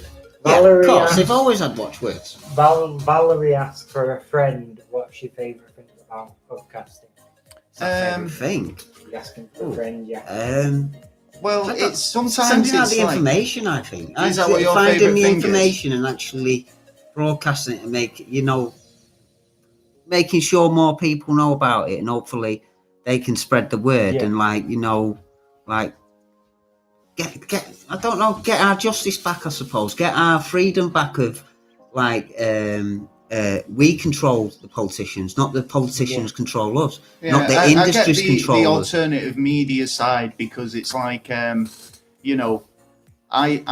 see news stories, and we get a lot of our news stories offline. Yeah, right. And I mean, sometimes, we talk a bit of silly stuff, but we generally do quite a lot of other topics as well, which are kind of, some people can't find hard to listen to, or political or whatever. Yeah. But it's like, I think, like you say, getting the information out of there, but it's like giving an alternate view on things from the common person, like the everyday person on the street. I've not got an agenda. We're not running. I'm running for Prime Minister. We're not talking from a multinational perspective. We're talking from everyday folks' perspective, which doesn't really get a good viewing. I think a lot of people who have a good opinion or are maybe a bit intelligent don't really get the opportunity to say, like, it's like, look at the news, right? When all the Brexit stuff was happening, right? All the bullshit, right? Then a lot of the sound bites that they used to try and push their agenda were kind of ignorant people who had one point, and that's what they made it all about. Whereas if they got a lot of different viewpoints, intelligent people speaking, then I think that the sound bites should have been a bit more varied. Do you know what I mean? With a few more different viewpoints. There's truth and lies on both sides. It was just a case that like they were both trying to cheat the system to get their own way, which let's get it right. That's what politicians do. So totally. So it's having so what I like about it is just having an opinion that people share, because obviously if they didn't share it, they wouldn't listen. But then obviously I think it's always on their good own. Other people have got the same opinions as them. No, listen to other people's opinions. No, I mean you know what I mean? Because people know that there are more people out there with the same opinion than they're probably thinking no. Because at the end of the day, if you've got one opinion and you're now so narrow-minded that that's all you believe and you don't listen to other people's stuff and give yourself a slap, then you're not going to learn anything, are you? No. You might find something out about yourself that totally changes you. Step outside the box that you're in. And other cliches are available. I like the fact that you talk about the stuff that the mainstream media are afraid to say. Yeah. I like the fact you use open. But they're controlled not to say it. Yeah. And I learned from stuff like that. Well, that's one reason why I do it, because I've got the freedom to say what the fuck I want. But no, I like broadening my horizons as well in terms of learning stuff, because there's been topics where, say, if Taylor comes to me and says, oh, what I do this as a topic for an episode, then, and I don't know anything about it, I've got to go out and study it. So I spend a week hard studying that topic just to try and kind of get as much information as I can, because I don't want to be coming on a podcast thinking I'm expected to deliver this information, and I don't think I'm Mr. Know-It-All. A lot of the time I do learn it throughout the week, and I try and retain as much as I can, because it's some of it's powerful stuff. Some of it we've done podcasts to, like, we've had some really good episodes, but on the flip side, we've had some pretty bombing episodes as well, right? Two that spring to mind, were when we did the one for murder. We did the Murder Month. The Murder Month. We did a family that we won't really go into. We've got the episodes up still, but I noticed a drop in figures that week, because nobody wanted to listen to that. So it's about kind of learning curves and kind of like I mean, don't just do a topic because you think it's gonna be a big. It's going to be a big hit, not shocking, because you don't want to do that. And I mean, it's not like we were publicising them, because we were ragging on them the whole episode. Was that the one where you got the abusive comment? Yeah, we got a couple of the abusive comments. I was there when we did that. So what are you going to do? It's one of them things, though. It's a learning curve on what. But this is it. But I didn't really know much about him. I knew a bit about him, but we committed to doing the episode, and then I literally went and learned everything I could about him, and it was like horrible. I just didn't want to know about him, and it was like, So the next page, it was always fucking worse. And it was like, for fuck's sake. I learned something about history in something that happened that I knew bits about, and then I learned quite a lot from that episode, even though it's one that most people have gone, it's grim. Don't get me wrong, I learned some stuff out of it as well. Because I learned stuff. Well, he's grim on. Because I'd only ever been told what they've done, not the details and stuff, and I learned stuff that was interesting to me. Yeah. I'll make a brew in a minute. Kettle still. We're going to probably call it a night in about. That's what I'm saying. We'll call it a night in 15 minutes. At 1 a.m.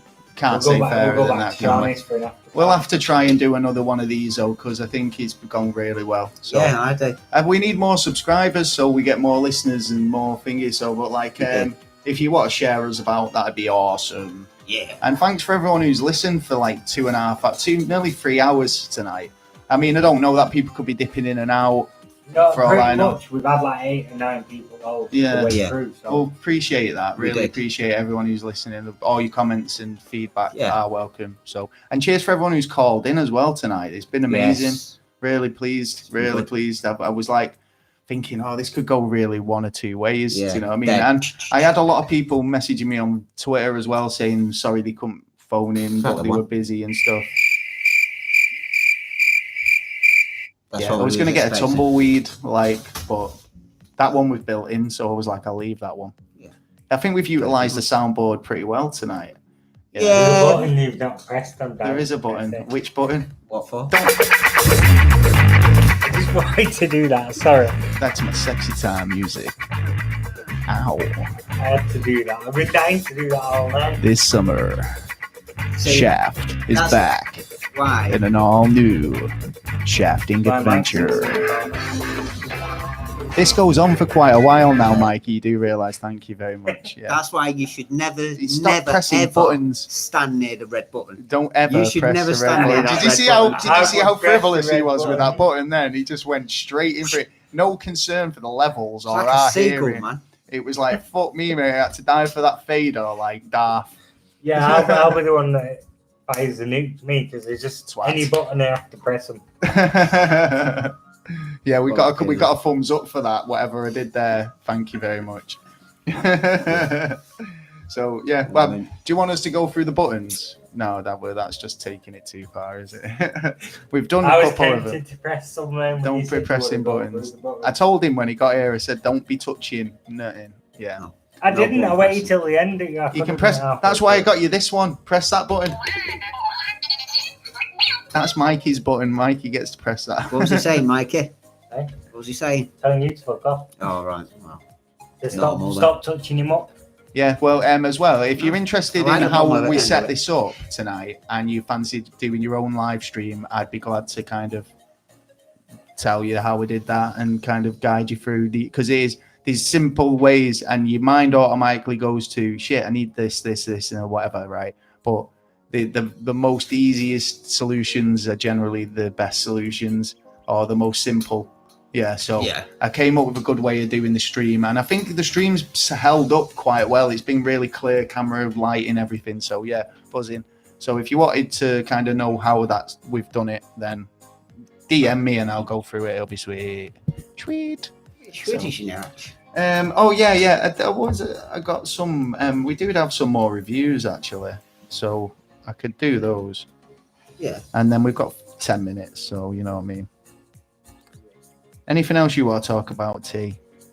Can't believe we weren't slated though. Do you know what? Right, never mind. Next year, I want armies of people going out voting. Yeah.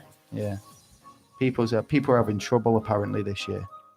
Yeah. I heard quite a few people had trouble. I think it's sabotage. I think the CIA or something. What suppressing the truth seekers and not getting those out to the people. It was probably because of our adult content. I noticed when me and Kelly went to vote for you. Yeah. Because her email address is registered at our address, it straight away said she couldn't vote because there'd already been someone at that address voting. So we had to register an email. So when you were trying to, so like you wanted to vote and then Kelly wanted to vote. Right, okay. Because we were registered to the same address. That's pretty shit, actually. Yeah, no, but you shouldn't have to. That is a bit of a thingy because, like, obviously, that's like one vote per household. That's not really good, is it? Do you know what I mean? It's like when obviously a lot of people live in houses these days. Got a comment here, from the Rick and Morty episode. Basically we wouldn't normally do something like that. I've been watching a lot of that lately. Taylor didn't understand it, right? And he had a rant in an episode. He went a bit kind of like off on a mad one. He didn't understand it. He just didn't understand the concept. I did understand it. So, but I didn't understand certain parts. This review, 5-star review, says all the time with all the shit coming out of his mouth. Like, well, we did an episode on the science. Marty, you're fucked. I'm going in the portal. Bye. See what I mean? You know what I mean? So, got a comment, I got a review here. It says, "Who knew hearing these two lads referencing Rick and Morty quotes in their English accents was exactly what they needed? Gaz and Taylor embody the entire what was that? In all the qualities and dynamic host. They've got all the qualities of a dynamic host, and they enjoy their banter. Also appreciate the research undertaken. Can't wait to check out their previous episodes. Subscribe and listen now. That's from the States, and that's from Thank you very much. KT and OTI. That's who's put that out. I've got one here from Fun 5-star review. I listen at work, makes me laugh at my desk. What else do you need? Yeah. That's from the United States of America as well. That's nice Frankie C. Frankie 79. You know, Lee'd be Rick. He'd leave Gaz would be Marty, Lee'd be Rick. And I can see that. And leave you. Hey Rick, I'm a little Rick level. Back off. Let me have my drink and I'm fucking dribbling shit down my face. Hey Marty. Go through this portal where you'll be there when I get there. My favourite's the got one from Chris, got one from Righty, 151. Out here and pick a Rick, motherfucker. It says, still enjoying it, fellas. Hi lads, I see the conspiracy theories are still coming thick and fast, flooding in. Love the podcast, and just settled down to listen to the latest extra. By the way, tell Taylor, I've seen an alien now, so I guess I'll never see him with a woman. Chris. He beats you hands down then, if he's seen an alien. He's seen an alien, but he said he'd never see you with a woman. He's seen an alien, it was your Gaz. Oh, there you go. Yeah. I've never seen an alien yet. If there is any out there, let me see you and take a photo, get a little DNA. You never know, he might need a fit. Got one from Canada. Oh, yeah. Yeah. It says, really enjoying the show. There's great discussions and effort in presenting the topics, ranging from the ordinary to the very own extraordinary, in very unique conversation. Looking forward to more. Thanks, guys. Thank you. Thank you very much. I really appreciate the reviews and stuff like that. So if you enjoy a particular episode, always leave us a review. Yeah. This episode, you'll be able to listen back as well tomorrow. So if you download tomorrow's episode, you'll be if you were good enough to ring in, you'll get to hear yourself on the podcast. That's true. Forever and ever immortalized in our 50th episode. Are you leaving the live? Yeah, the live stream's going just going to be left on the YouTube as well. So if you want to watch that again, you can get on there and watch it again. What else? So I think we're going to wrap it up. So I hope everyone's enjoyed it. Like I say, if you've got a question or you want to keep in touch or get involved or whatever, then just email us at neverstraightanswer@gmail.com. You can get us on all the social media stuff on Twitter and Facebook and all that. Yeah. In fact, weren't you the moderator of our Facebook? Yeah. Yeah, sort it out. He's still going. He's still going. I'm sure it is. I'm waiting for you each week. I need you to send me the link to our podcast. I put the link up on Twitter every day. Yeah, but I can't copy and paste it off Twitter. It says I don't own the right. Fair enough. So I need the link. Right, I'll send you the link. Right, so just don't worry. I'll sort it out. Yeah, you sort it out. What the fuck have you been playing? Wait, you've been asleep on the job. In fairness, I should have told him. I'm still pushing, and I know, you can follow me on Gaz Duncan on Instagram. I've got a lot of that. Wow, that's people commenting on us on Facebook and joining us on Facebook. That noise you heard. Hey, everyone on Facebook. Yay! And then so you can follow me at Gaz Duncan on Instagram and all those other social media things. But you can't follow Taylor anywhere because he doesn't use social media. I think we should get him an account on Twitter because there's a community on there that, of podcasters and stuff that I think you'd have input. Do you know what I mean? I think you should have a presence on the podcast on the internet. Yeah, I need my co-host. Well, all right, hold on then. I'll tell you what. I'll leave it up to you. Vote. Well, it's rather on Twitter to him. I'll put a poll up.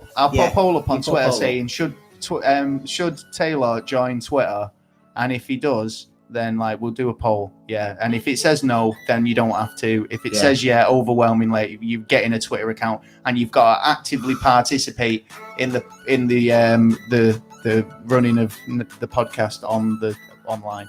Okay. Safe. Okay. Right, because I'll agree to that. Because otherwise, I'm just going to keep the Let's Follow Taylor on a physical sense campaign going, where I actively encourage people to stalk Taylor in the swimming pool, in the watering hole, down the local supermarket, pop shit in his basket, Yeah. Same as I told you last week. Pay me and I'll tell you where he lives. Oh, there you go. So I'll move. So we'll get him on there. I'll move country. I hope everyone's enjoyed it. I really, I've had a lot of fun, and I definitely do it again. Yeah, so thanks for everybody joining us. Thank you, and we'll see you next time. Peace out.